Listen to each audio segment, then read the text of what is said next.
श्रीमते रामानुजाय नमः। श्रीमद्वरवरमुनिये नमः।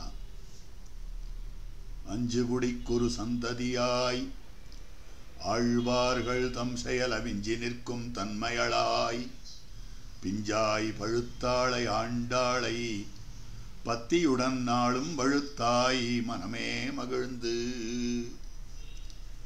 ஸ்ரீமத் வேதமார்க்க பிரதிஷ்டாபனாச்சாரிய உபய வேதாந்தாச்சாரியராய் ஸ்ரீமத் பரமஹம்ச பரிவிராஜகாச்சாரியராய் எழுந்தருளிருக்கும் நம் யதுகிரி யதிராஜ நாராயண ராமானுஜ ஜீயர் சுவாமியினுடைய பரமானுகிரகத்தாலே திருப்பாவினுடைய சாரார்த்தங்களை பகுமுகமாக பல சம்வத்சரங்களாக அனுபவித்துக் கொண்டு வருகிறோம்.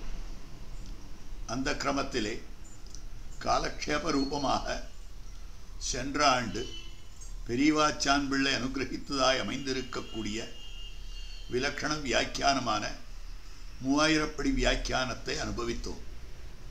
அதே போல இந்த சம்வத்சரமும் காலக்ஷேப ரூபமாகவே திருநாராயணபுரத்து ஆய் ஜனன்யாச்சாரியர் என்னும்படியான மகாத்மா அனுகிரகித்தருளியிருக்கக்கூடிய பரம விலட்சணமான 4000 படி என்னும்படியான வியாக்கியானத்தை அனுபவத்துக்கு விஷயமாக கொண்டிருக்கிறோம். ஆய் ஜனன்யாச்சாரியர் என்கிற சுவாமி திருநாராயணபுரம் திவ்ய கஷேத்திரத்திலே அவதரித்தவர். அப்படிப்பட்ட மகாசுவாமியினுடைய திருநட்சத்திரம் ஓங்கு துலா பூராடம் என்னும்படியான அற்புதமான ஐப்பசி மாதத்து பூராட திருநட்சத்திரத்திலே, அதாவது சேனமுதலியார் அவதரித்ததாய் அமைந்திருக்கக்கூடிய திருநட்சத்திரத்திலே இவரும் அவதரித்தவராய் இருக்கக்கூடியவர். இவர் எம்பெருமானுக்கு புஷ்பமும் சமர்ப்பித்துக் கொண்டு அதோடு கூட க்ஷீர கைங்கரியமும் பண்ணி கொண்டு வந்தார் திருநாராயணபுரத்து எம்பெருமானுக்கு, செல்வப்பிள்ளைக்கு, திருநாரணனுக்கு.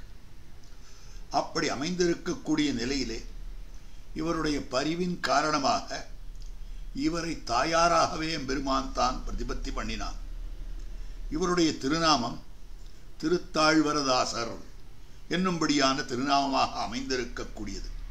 சம்ஸ்கிருதத்தில் ஸ்ரீசானுதாசர், ஸ்ரீசானுதாசர் எம்பெருமான் தன்னுடைய திருத்தாயாராக இவரை கருதினபடியாலே ஜனனி ஜனன்யாச்சாரியர், ஆய் ஜனன்யாச்சாரியர், ஆய்னா தாயின் அர்த்தம். ஆக தாயாய் அமைந்திருக்கக்கூடியவர். மேலும் மாத்ருகுரு என்னும்படியானதாக அமைந்திருக்கக்கூடிய தேவராஜர் என்னும்படியான பிரசித்தி பெற்றவராய் அமைந்திருந்தவராக இவர் எழுந்தருளியிருந்தார். இவருடைய திருவம்சம் எம்பெருமானார் எந்த ஆரித கோத்திரத்திலே அவதரித்தாரோ ஆசூரி திருவம்சத்திலே, அதே திருவம்சத்திலே இவர் அவதரித்தவராய் அமைந்திருக்கக்கூடியவர். அப்போ இவர் ஆசூரி புண்டரீகாட்சர் என்னும்படியான மகாத்மா 74 சிம்மாசனாதிபதிகளிலே ஒருவராய் அமைந்திருக்கக்கூடியவர். அவருடைய திருவம்சத்திலே வந்தவர் என்று இவருக்கு பெருமையாக சொல்லும்படியான வைபவம். அதற்கு மேற்பட திருநாரணனுக்கு பால் காய்ச்சி இவர் சமர்ப்பித்துக் கொண்டு வரும்படியான அற்புதமான நிலையாக காட்டப்பட்டிருக்கிறது. ஒரு நாள் பாலமுது சமர்ப்பிப்பதற்கு கொஞ்சம் தாமதமாகிவிட்டது. அதுக்குள்ள திருநாராயண பெருமாள் என் ஆயெங்கே, என் தாயெங்கே, என் தாயெங்கே என்று துடித்து விட்டானாம். ஆகவே அதனால இவருக்கே தாயார்னு பேராயிடுத்து. அதாவது ஆய் ஜனன்யாச்சாரியர் என்னும்படியான திருநாமம் அமைந்தது. இவர் ஆச்சாரிய ஹிருதயம் என்னும்படியான விலட்சணமான கிரந்தத்தினுடைய சாரார்த்தங்களை எல்லாம் முழுவதும் உணர்ந்தவர். இவரிடம் ஆச்சாரிய ஹிருதயத்தினுடைய பரமரகசியார்த்தங்களை எல்லாம் கேட்க வேண்டும் என்பதற்காக மாமுனிகள் திருக்குறுகூரை விட்டு ஆழ்வார் திருநகரியை விட்டு புறப்பட்டு வருகிறார் திருநாராயணபுரத்தை நோக்கி. மாமுனிகளுக்கு அந்த அர்த்தங்களை எல்லாம் சொல்ல வேண்டும் என்று இவர் ஆழ்வார் திருநகரியை நோக்கி வருகிறார். பிறகு அவரிடத்திலே ஆய் ஜனன்யாச்சாரியரிடத்திலே மணவாள மாமுனிகள் அற்புதமாக ஆச்சாரியருடைய சூத்திரமாய் அமைந்திருக்கக்கூடியது ஞான சதுர்த்திகளின் மேலேயிரே ஆனந்த ஷஷ்டிகளுக்கு உதயம் என்னும்படியான அந்த சூத்திரத்தில் பரம ரகசியார்த்தங்கள் அமைந்திருக்கின்றன. அந்த அர்த்தங்களை எல்லாம் உய்த்துணர்ந்தார் என்று காட்டப்பட்டிருக்கக்கூடியது ஐதிக்கியம் காட்டப்படுகிறது. ஆகவே அப்படிப்பட்ட நிலையிலே இருந்த மகாத்மாவாக அமைந்திருக்கிறவர். அவருடைய வைபவத்தை மணவாள மாமுனிகள் காட்டும் பொழுது எப்படிப்பட்ட வைபவம் என்னால், பூதூரில் வந்துதித்த புண்ணியனோ பூங்கமழும் தாதாறு மகிழ்மார்பன் தான் இவனோ தூதூர வந்த நெடுமாலோ மணவாள மாமுனிவன் எந்த இவர் மூவரிலும் யார் என்று இவர் மணவாள மாமுனியுடைய வைபவத்தை அருளி செய்தார். இதுதான் ஒரு ஆச்சரியம். அர்த்தம் சொல்ல வந்தவர் மணவாள மாமுனியுடைய வைபவத்தை பார்த்து பூதூரில் வந்துதித்த புண்ணியனோ ஸ்ரீபெரும்பூதூரிலே வந்துதித்தவரான சாட்சாத் எம்பெருமானாரோ பூங்கமிழும் தாதாறு மகிழ்மார்பன் தான் இவனோ, அதாவது திருக்குறுகூரிலே அவதரித்தவராய் அமைந்திருக்கக்கூடிய வகுளமாலையை தரித்தவராய் அமைந்திருக்கக்கூடிய நம்மாழ்வாரிவரோ என்று தோத்தும்படியாக அமைந்திருந்தது. அடுத்தபடியாக இல்லை இல்லை தூதூர வந்த நெடுமாலோ, ஆக தூது செல்வதற்காக வந்த சாட்சாத் எம்பெருமான் தானோ. ஆக மாமுனிகளை சேவித்த உடனேயே இவருக்கு தோத்தின வார்த்தை, இவர் என்ன பகவத் அவதாரமா, இவர் என்ன எம்பெருமானாருடைய அவதாரமா, ஆழ்வாருடைய அவதாரமா என்று தோத்தும்படியாக அமைந்திருக்கக்கூடியது என்று தெரிவிக்கிற வார்த்தை. இதில் இன்னொரு விஷயம் என்ன ஆயிற்று என்றால், இவர் ஆழ்வார் திருநகருக்கு எழுந்தருளினார் இல்லையா, அப்படி எழுந்தருளி அங்கேயே வெகுகாலம் தங்கிவிட்டார். இதோ யாத்திரையாக போயிருக்கிறார், வந்து விடுவார்னு திருநாராயணபுரத்தில் இருந்த மகாத்மாக்கள் தான் திருவுள்ளம் பற்றி இருந்தார்கள். ஆனால் குறிப்பிட்ட காலம் கடந்தும் இவர் திரும்பி எழுந்தருளவில்லை ஊருக்கு. உடனே பார்த்தார்கள், இவருக்குன்னு இருந்ததான சொத்து நிலம் இருந்திருக்கலாம், கிரகம் இருந்திருக்கலாம், திருமாளிகை இருந்திருக்கலாம், அதையெல்லாம் பெருமாளுடைய சந்நிதிக்கு உரித்தாக சேர்த்து விட்டார்கள். ஊராரெல்லாம் சேர்ந்து இதெல்லாம் பெருமாளுடைய சொத்துன்னு. திரும்பி வந்து பார்த்தால் இவரதுன்னு ஒண்ணுமே இல்லை. அடுத்த க்ஷணம் இவர் தெரிவித்த வார்த்தை, எம்பெருமானுக்கு என் மீது எவ்வளவு அனுகிரகம்னார். எப்படி அனுகிரகம்னு சொல்றீர், உங்க சொத்தெல்லாம் எடுத்துட்டு போயிட்டாளே அப்படின்னு கேட்டபோது, எஸ்யா அனுகிரகம் இச்சாமி தஸ்ய வித்தம் ஹராமியகம். இது பகவானுடைய திருவாக்கு. ஆருக்கு நான் அனுகிரகம் பண்ணணும்னு ஆசைப்படுறனோ அவளுடைய சொத்தை நான் அபகரிச்சுடுறேன். அபகரிக்கிறான் என்னால் தொலைஞ்சு போயிடும்னு அர்த்தம். எல்லாரும் நினைச்சுட்டு இருந்தா பெருமான் தானாகவே ஏற்றுக்கொள்ளுகிறான். ஆக எனக்குன்னு இருந்ததாய் அமைந்திருக்கக்கூடிய இந்த விஷயங்களை எல்லாம் எம்பெருமான் தானாக ஏற்றுக்கொண்டபடியாலே எம்பெருமானுடைய அனுகிரகம் அபாரமாக அமைந்திருக்கக்கூடியது என்று தெரிவிக்கும்படியான வார்த்தை. ஆக இப்படிப்பட்ட விஷயத்திலே ஆச்சாரிய ஹிருதயத்தினுடைய ஒரு கிரந்த சம்பிரதாயம் அமைந்திருக்கிறதே, அந்த சம்பிரதாயத்தில் இவருடைய திருநாமம் அமைந்திருக்கக்கூடியதாக பாசுரம் அமைந்திருக்கிறது. மாதவத்தோன் மாறன் மனம் கூறும் மணவாளன் தோதவத்தி தூய்மறையோரான பெற்றார் நீதியினால் ஆங்கவர் தாழ் சேரப் பெற்றார் ஆய் மணவாளமுனி பூங்கவலத்தாள்கள் நெஞ்சே போற்று என்று ஆச்சாரியருடைய அர்த்தங்கள் வந்த அந்த சம்பிரதாயம் கிரமம் இருக்கிறது. அதுல ஆய் ஜனன்யாச்சாரியருக்கும் முக்கியமான ஸ்தானமாக அமைந்திருக்கக்கூடியது. அப்படிப்பட்ட மகாத்மா அனுகிரகித்தருளி இருக்கக்கூடிய அந்த 4000 படி வியாக்கியானத்தினுடைய அனுபவம் தான் இந்த சம்பத்சரத்திலே நம்ம திருப்பாவினுடைய அர்த்தங்களை அனுபவிப்பதற்கு துணையாக கொண்டிருக்கிறோம். ததனுகுணமாக இப்ப கிரந்தத்தை சேவிக்கலாம். ஒரு பங்கியாக சேவித்து அதில் நம் ஆச்சாரியர்கள் காட்டியிருக்கிற அர்த்தங்களை எல்லாம் கிரமமாக அனுபவிக்கலாம். இன்றைய தினம் அவதாரிகா பிரகரணத்தில் என்ன இருக்கிறதோ அந்த அர்த்தத்தை சேவிக்கலாம். நாளை தொடக்கமாக முதற் பாசுரம் தொடங்கி அந்த அர்த்தத்தை அனுபவிக்கலாம். இப்பொழுது அவதாரிகையிலே இருக்கக்கூடிய அர்த்தம் முதல்ல பங்கி காட்டுறார். அநாதி மாயையா சுப்தகா யதா ஜீவஹா பிரபுத்தியதே என்கிறபடியே அநாதி காலம் ஒருபோகியாக உறங்கினவன் இனி அனந்த காலம் ஒருபோகியாக உணர்ந்தே இருக்கும்படி சொல்லுகிறது. இப்போ இந்த சேத்தனன் எப்படி இருந்தான்னா மாயா பிரகிருத்தின்னு சொல்லப்படுறது. இந்த பிரகிருத்தியிலே அநாதி மாயையா சுப்தகா பிரகிருத்தியினாலே அநாதி காலம் தான் உறங்கிக் கொண்டிருக்கிறான். என்ன உறக்கம்னா, இந்த பிரகிருதி சம்பந்தம் வந்ததற்கே நமக்கு என்ன காரணம்னா நம்முடைய அஜ்ஞானம். அஜ்ஞானம் காரணமாக நமக்கு இந்த பிரகிருதி சம்பந்தம் ஏற்பட்டிருக்கக்கூடியது. அப்படி இருக்கிற போது அவித்யா கர்ம வாசனா ருச்சி இந்த கிரம சுத்தி வந்துட்டு இருக்கு. ஆகவே இந்த மாயையினால் உறங்கிக் கொண்டிருக்கக்கூடிய ஜீவன் எப்பொழுது பிரபுத்தியதே எப்பொழுது எழுந்திருக்கிறானோ அப்போ அஜ்ஞானம் காரணமாக பிரகிருதியிலே உறங்கிக் கொண்டிருக்கிறான். இவனுக்கு ஞானம் வந்ததேயானால் உணர்ந்து விடுகிறான், எழுந்து விடுகிறான்னு காட்டப்படும். அப்போ பகவத் விஷய ஞானம், ஸ்வஸ்வரூப ஞானம், விரோதி ஸ்வரூப ஞானம், உபாயஸ்வரூப ஞானம், பலஸ்வரூப ஞானம் என்னும்படியான இந்த அர்த்த பஞ்சக ஞானம் வந்ததேயானால் இவன் உணர்ந்து விடுகிறான். அப்படி ஒரு உணர்த்தி ஏற்பட்டு விட்டதேயானால் அது தொடக்கமாக இவனுக்கு எப்பொழுதும் விழித்திருக்க வேண்டுமே ஒழிய உறக்கம்ன்றதே கிடையாது. இதுக்கு முன்னால ஒரு போகியாக ஒரேடியாக இவன் உறங்கிக் கொண்டிருந்தான். இனி ஒரேடியாக விழித்துக் கொண்டிருக்க வேண்டியதாக அமைந்திருக்கக்கூடியது. அதை சொல்ற வார்த்தை தான் இது.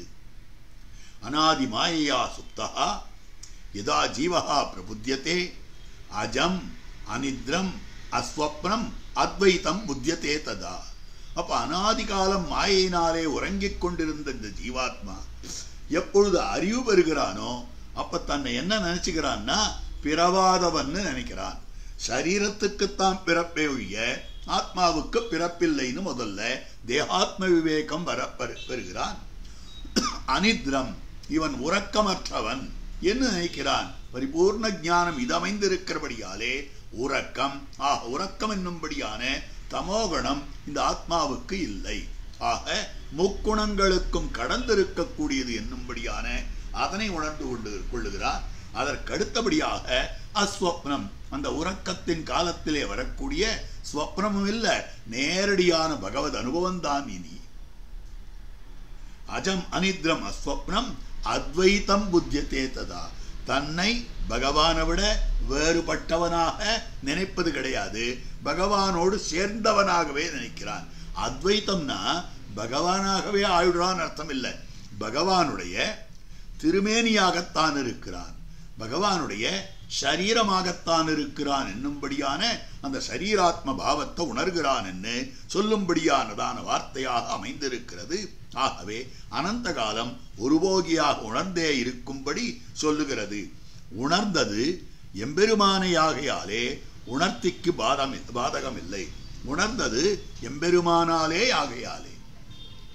இவன் எதனால உணர்ந்தான் இந்த ஜீவாத்மான்னா தான் உணர்ந்தது பகவானாலே உணர்ந்திருக்கிறான். எம்பெருமான் இவனை உணர்த்த அதனாலே உணர்ந்திருக்கிறான். ஆனபடியாலே அந்த உணர்த்திக்கு பாதகம் இல்லை. வேற ஏதாவதாலேயாவது நமக்கு உணர்த்தி ஏற்பட்டதேயானால் நமக்கு அந்த ஞானம் அழியவும் கூடும், அந்த ஞானத்துக்கு விச்சேதம் ஏற்படவும் கூடும்.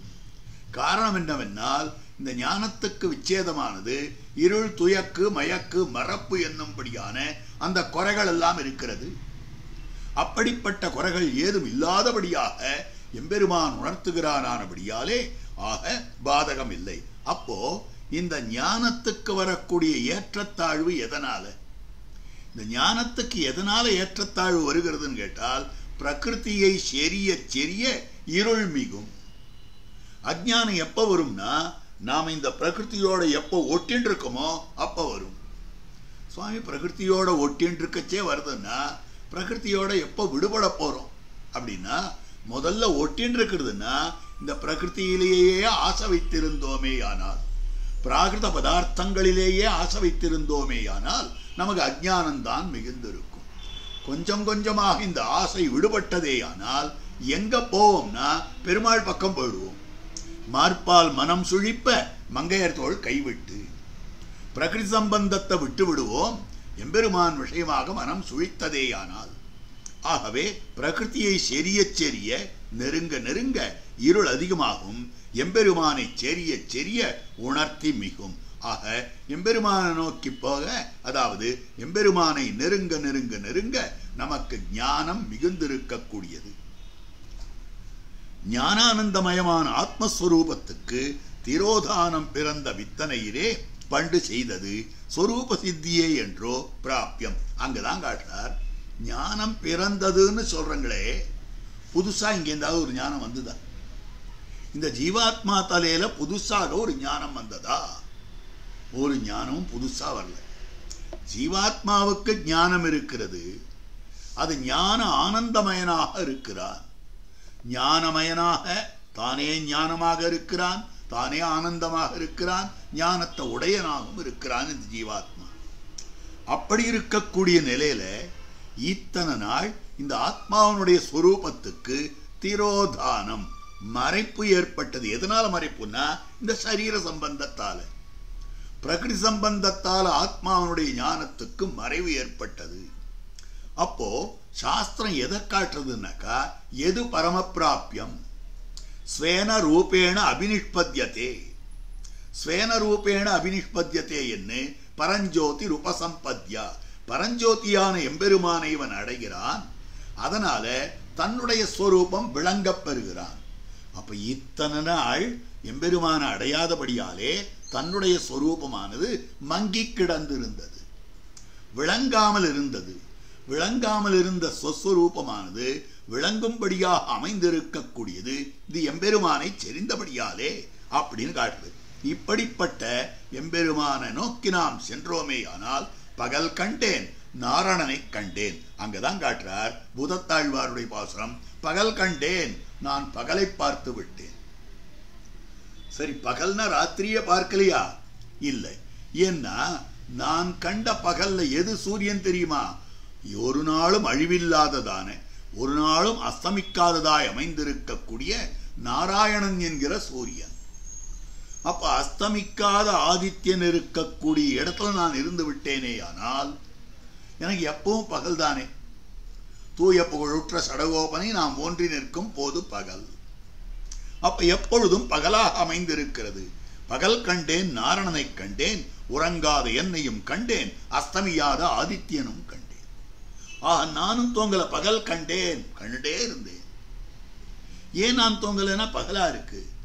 எப்படி பகலா இருக்குன்னா நாரணனாகிற சூரியனுடைய பிரகாசம் இருக்கிறது, பகல் கண்டேன்னு காட்டுறார். ஆதித்யனும் கண்டேன். அது இன்னொரு அர்த்தத்தை உதாகரிக்கிறார். பாஸ்கரேண பிரபாயதா, சீதா பிராட்டி தான் தெரிவித்திருக்கிற வார்த்தை அனன்யா ராகவேணாகம் பாஸ்கரேண பிரபாயதா, நான் அந்த ராமபிரானை விட்டு பிரிந்தவளன்னு எப்படி பிரபையானது சூரியனை விட்டு பிரிவதில்லையோ, ஆக பிரபையும் பிரபாவானையும் போலே என்று தெரிவித்திருக்கக்கூடிய, ஆக அப்படிப்பட்ட பிரபை அது இருக்கிற போது சாட்சாத் எம்பெருமான் அவன் சூரியனாக இருக்கிறார். நாரணனை கண்டேன் சூரியன் சொன்னார். அப்ப சூரியன் பெருமாள் என்பதற்கு பிரமாணம் என்னன்னு கேட்டார்கள். அதுக்குதான் சீதா பிராட்டியினுடைய வச்சனம் பாஸ்கரேண பிரபாயதா. இதே வார்த்தையை பெருமான் தானும் கூட தெரிவிக்கிறான் ஸ்ரீராமாயணத்தில், அனன்யாகி மயா சீதா பாஸ்கரேண பிரபாயதா. சீதையானவள் என்னை விட்டு பிரிந்தவளன்னு எப்படி ஒளியானது சூரியனை விட்டு பிரிவதில்லையோ. ரெண்டு பேரும் ஒரே திருஷ்டாந்தத்தை காட்டுகிறார். ஒன்னு சுந்தர காண்டத்திலே பிராட்டி காட்டக்கூடியது, மற்றொன்னு யுத்த காண்டத்திலே பெருமான் காட்டக்கூடியது. அப்படி அமைந்திருக்கிறது. ஆகவே திருக்கண்டேன் பொன்மேனி கண்டேன், திருக்கண்டேன் பொன்மேனி கண்டேன்னு காட்டக்கூடிய விஷயமாக இருக்கிறது. திரு பிரபை, பொன்மேனி பிரபாவான், பிரபையுடையவனான எம்பெருமான் பொன்மேனி, திருவான பிராட்டியார் அவள் பிரபையாக அமைந்திருக்கிறாள் என்றார். இரே பிரபையை முந்துர கண்டிரே. உடனே சொன்னார், முதல்ல பெருமாளை சொல்லி அப்புறம் பிராட்டியை சொல்லிருக்கலாமே, எதுக்காக பிராட்டியை சொல்லி பெருமாளை சொல்றார்? ஏன்னா கீழே எடுத்த திருஷ்டாந்தத்துல பாஸ்கரேண பிரபாயத்தான் இருக்கு. பிரபையும் பாஸ்கரனையும் போலே இல்லை, பாஸ்கரனையும் பிரபையையும் போலேன்னு இருக்கிறது. அப்படி இருக்கிற போது இந்த இடத்துல பொன்மேனி கண்டேன் திருக்கண்டேன் அப்படின்னு சொல்லி இருக்கலாமே பேயாழ்வார். அதை விட்டுட்டு திருக்கண்டேன் பொன்மேனி கண்டேன்னு சொல்றதுக்கு காரணம் என்னன்னா, உடனே தெரிவித்தார், காலை வேளை சூரியன் வந்துட்டு வெளிச்சம் வருதா, வெளிச்சம் வந்துட்டு சூரியன் வருதா? உங்களுக்கு வெளிச்சம் முதல்ல கண்ணில் தெரியுதா, சூரியன் முதல்ல கண்ணில் தெரிகிறாரா அப்படின்னு கேட்டா முதல்ல வெளிச்சம் தான் தெரியுது. அப்ப வெளிச்சம்னா பிரபை ஒளி, அந்த ஒளி தெரிந்த பிறகுதான் நாம சூரியனை பார்க்கிறோம். அதே மாதிரிதான் இந்த இடத்துல பிரபையை முந்துர கண்டிரே ஆதித்யனை காண்பது. சரி, இது பகல் பகல்னு சொன்னா அப்படின்னா என்ன அர்த்தம்? பகவத் அனுபவத்துக்கு உரித்தான காலமாயிருந்தால் பகல், பகவத் அனுபவத்துக்கு உரித்தல்லாத காலமாயிருந்தால் அது இரவு. தெரிவிக்கிற வார்த்தை சுப்ரபாதா சமேனிஷா, அற்புதமான திருவாக்கு. அக்ரூரர் கண்ணனம் பெருமானை அழைத்துக் கொண்டு வர வேண்டும் என்பதற்காக மதுரமாநகரத்திலிருந்து கண்ணனம் பெருமானுடைய திருமாளிகையை நோக்கி கோகுலத்தை நோக்கி வந்து கொண்டிருக்கிறார். வருகிற போது அவருக்கு ஆனந்தம் தாங்கல. ஒவ்வொரு நாளும் எனக்கு நல்ல விடிவே கிடையாது, இத்தனை நாளா நல்ல விடிவு கிடையாது, இன்னைக்கு நல்ல விடிவு ஆயிடுத்து. ஏன்னு கேட்டால் ஒவ்வொரு நாளும் பாவி கம்சனுடைய முகத்திலே விழிக்கும்படியான நாளாக இருந்தது. இன்னைக்குதான் வகுத்த சேஷியான சாட்சாத் எம்பெருமான் கண்ணன் எம்பெருமானுடைய திருமுக மண்டலத்திலே விழிக்கும்படியான ஒரு பாக்கியம் கிடைத்திருக்கிறது. அப்படிப்பட்ட நிலையிலே பார்க்கிற போது இன்றுதான் எனக்கு சுப்ரபாதாச்ச மேனிஷா அத்யமே சபலம் ஜன்ம சுப்ரபாதாத்ய மேனிஷா சுப்ரபாதாச்ச மேனிஷா அப்படின்னு தெரிவிக்கிற வார்த்தை. அந்த அக்ரூரர் எழுந்தருளும் போது அவருடைய மனோரதம் இருக்க ஆச்சரியமான மனோரதம். தேர் எடுத்துக்கொண்டு கண்ணனை அழைத்து கொண்டு செல்ல வேண்டும்னு வரார்.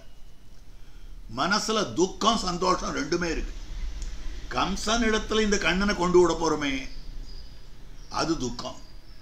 அதே சமயத்தில் இத்தனை நாள் பாவி முகத்துல விழித்திருந்தோம், இன்னைக்குதான் நமக்கு நல்ல விடிவாக போறது. நேர இந்த தேரை கொண்டு போய் நிறுத்த போறேன். கண்ணனம் பெருமான் திருமாளிகை வாசல்ல நிறுத்த போறேன். உள்ளிருந்து கண்ணனம் பெருமான் ஓடி வருவான். என்னை பார்த்து மாம் அக்ரூரேதி வக்ஷதி, அக்ரூரா அக்ரூரா அக்ரூரான்னு நான் அழைக்கப் போகிறான். என்ன மனோரத்தம்! இதுதான் அக்ரூர யானம்னு பேர். அக்ரூர யானம்னா ஒரு இடத்துக்கு போற வழியிலேயே ஆனந்தமா இருக்கிறது. அத்தனை கிருஷ்டராக ஆனந்தராக வந்தார். அதனால சுப்ரபாதாச்ச மேனிஷா அத்யமே சபலம் ஜன்ம, என்னுடைய ஜன்மம் இன்னைக்குத்தான் சபலமாயிற்று, ஜன்ம சாபல்யம் உண்டாயிற்றுன்னு காட்டப்படுகிறது.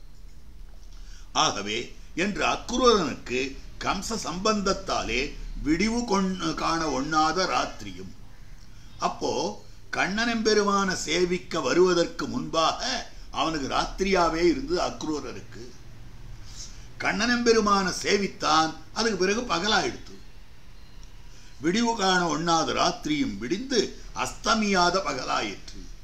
அப்ப அக்ரூரருக்கு அஸ்தமிக்காத பகலாக அஸ்தமிக்காத நாளாக ஆயிற்று அப்படின்னு. அப்போ பகல்ல விழித்துக் கொண்டிருக்கிறோம், ராத்திரியில தூங்குறோம். அப்போ ராத்திரின்றது தண்ணீராக இருக்கிறது, பகல்ன்றது சிறந்ததாக இருக்கிறது அப்படின்னு எடுத்துடலாமா அப்படின்னு கேட்டா, தூக்கம் தாழ்ந்தது, விழித்திருத்தல் உயர்ந்தது. தூங்கிக் கொண்டிருத்தல் மிகவும் தாழ்ந்ததாக அமைந்திருக்கிறது, விழித்துக் கொண்டிருத்தல் என்பது மிக உயர்ந்ததாக அமைந்திருக்கிறது என்று காட்டப்பட்டிருக்கிறது. அப்போ தூங்குறவனுக்கு ஒரு தாழ்ச்சி, விழித்துக் கொண்டிருவனுக்கு ஏத்தம்னு சொன்னா அப்படி ஒத்துநட முடியாது. ஏன்னு கேட்டா கும்பகர்ணனுக்கு உறக்கம் தேட்டம். கும்பகர்ணனுடைய தூக்கம் இருக்கிறதே அது தேவைதான், அது வேண்டியதுதான். விபீஷணாழ்வானுடைய உணர்த்தி தேட்டம், விபீஷணாழ்வான் உணர்ந்து கொண்டிருந்தானேயானால் அது தேவையானது. ஆக யார் உணர்ந்திருப்பது தேவையானது, யார் உறங்கிக் கொண்டிருப்பது தேவையானது அப்படின்னு கேட்டால், உறங்கிக் கொண்டிருப்பது தேவையானதுன்னா தீயவனாயிருந்தால் அவன் தூங்கிட்டே இருக்கட்டும், நல்லவனாயிருந்தால் விழித்துக் கொண்டே இருக்கட்டும். ஏன் தீயவன் விழித்தால் என்ன, ராவணன் விழித்தாற் போலே. அங்கதான் இங்க ஆச்சரியமான வார்த்தையை காட்டுறார். அதாவது கும்பகர்ணனுடைய உறக்கம் நன்றாய் இருந்தது ராவணனுடைய உணர்த்தியில். ராவணன் விழித்துக் கொண்டிருக்கிற போதை விட கும்பகர்ணன் தூங்கிட்டு இருந்த போது நன்னா இருக்கு அப்படின்னு காட்டக்கூடிய வார்த்தை. அப்போ துஷ்டர்களாயிருக்கக்கூடியவர்கள் தாங்கள் அப்படி உறங்கிக் கொண்டிருந்தார்களேயானால் அவளால் அந்த சமயத்துல இம்சை இல்லை. குழந்தை ரொம்ப சமுத்து, எப்போன்னு கேட்டா தூங்கிட்டு இருக்கச்சே. விழித்து கொண்டிருந்தால் அதம் பண்ணிடும், தூங்குற வேளையில தான் ரொம்ப சமர்த்தான குழந்தை அப்படின்னு சொல்றாள் இல்லையோ, அந்த மாதிரி அமைந்திருக்கக்கூடியது நன்றாயிருந்தது. உணர்ந்தால் எம்பெருமான் பக்கல்லே செல்லுகைக்கு இராய்க்குமீர் இத்தனை இரு. இப்ப கும்பகர்ணன் எழுந்தா என்ன ஆகும்? கும்பகர்ணன் எழுந்தா பெருமாள் கிட்ட போக மாட்டான். பெருமாள்கிட்ட போனாக்கா மாட்டான்னு சொல்லுவான். அப்படிதான் சொன்னான். நீயும் விபீஷணாழ்வான் போல போயிடலாமேன்னு கேட்டதுக்கு இல்லை நான் ராவணனோடையே இருக்கேன். விழித்துக் கொண்டிருக்கிற போது பெருமாள் பக்கல்ல அவன் போகலையே, ராவணன் பக்கத்திலேயே தானே நின்னான். அப்ப அவன் தூங்கிட்டு இருக்கிறது நல்லது தானே. அப்படி அமைந்திருக்கக்கூடியது.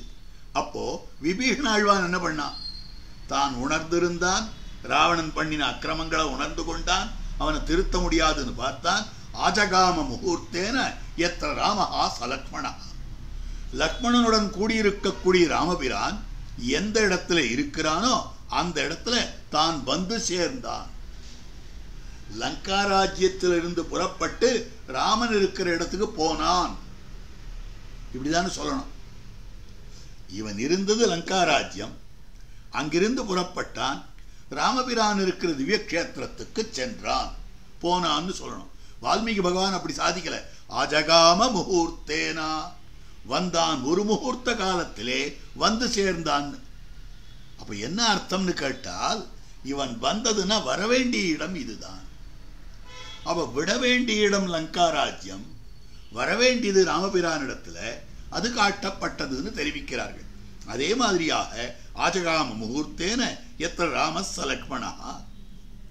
அதுக்கு மேல கண்ணன் பெருமான் அவன் கோகுலத்தை விட்டு புறப்பட்டு போய்விட்டான். அக்ரூர ஆயிடுச்சுன்னு போனார். கோபிகளுக்கெல்லாம் துக்கத்துக்கு அளவே கிடையாது.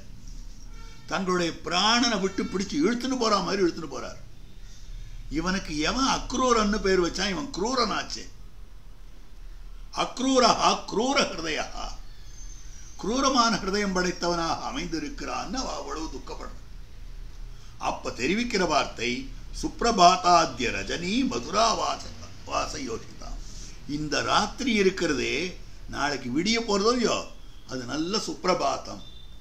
என்னம்மா இப்ப கண்ணன் நம்மளை விட்டு பிரிஞ்சு போறான், இதை போய் சுப்ரபாதம்னு சொல்றியே, நல்ல காலை நல்விடிவுன்னு சொல்றியே, அது எப்படி நல்விடிவாகும் அப்படின்னு கேட்டா, நமக்கில்ல மதுராவாச யோசிதா, மதுரை மாநகரத்திலே இருக்கிற பெண் பிள்ளைகளுக்கு சுப்ரபாதம் தான், நமக்கெல்லாம் துஷ்பிரபாதம் அப்படின்னு கோபிமார்கள் தாங்கள் தெரிவிக்கக்கூடிய திருவாக்காக அமைந்திருக்கிறது. அங்குள்ளார்க்கு நல்விடிவு, நமக்கு விடியாத ராத்திரி. நமக்கு இனிமேல் விடிவே இல்லை, ராத்திரி தான். மதுரை மாநகரத்து பெண்களுக்கு வாழ்ச்சி என்று தெரிவிக்கக்கூடியதாய் அமைந்திருக்கிறது. ஆக அப்படி இருக்கிற போது கண்ணன் இருக்கச்சே இவருடைய வாழ்ச்சிக்கு என்ன குறை? கேள்வி கேட்கலாம்.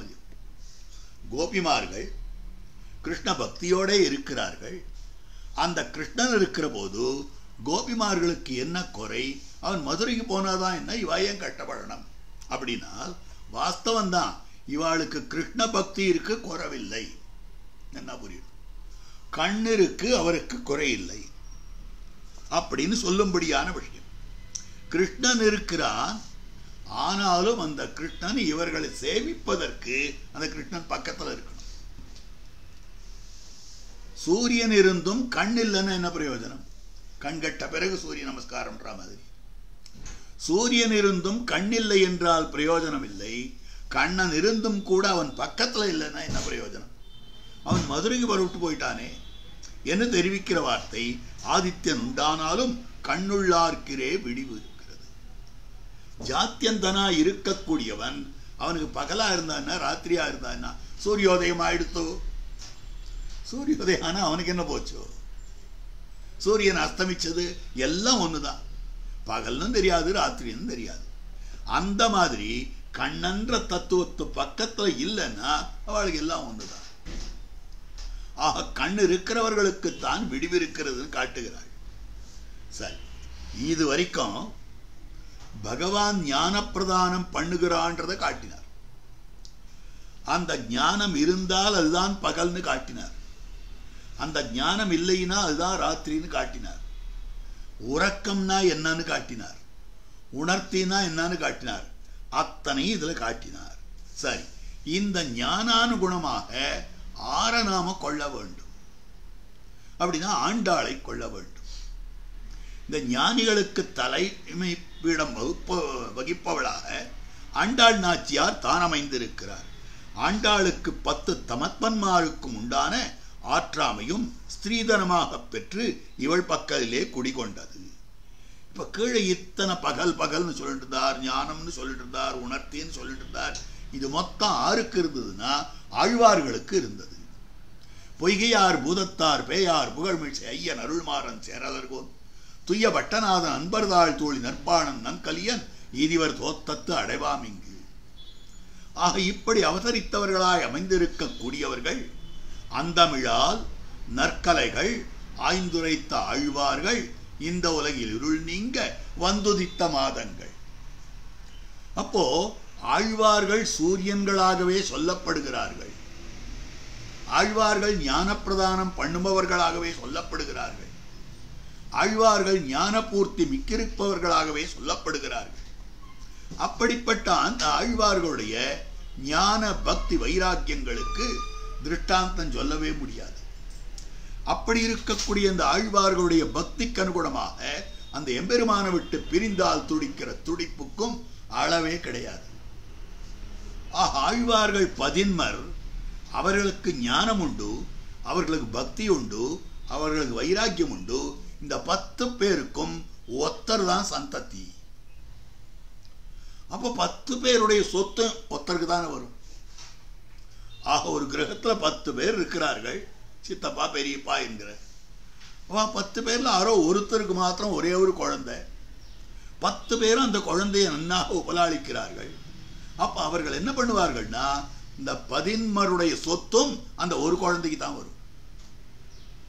அதே மாதிரி ஆழ்வார்கள் பதின்மருக்கும் ஒரே பெண் சந்ததி ஆண்டாள் நாச்சியார். மணவாள மாமுனிகள் அற்புதமாக பாசுரம் காட்டுகிறார்.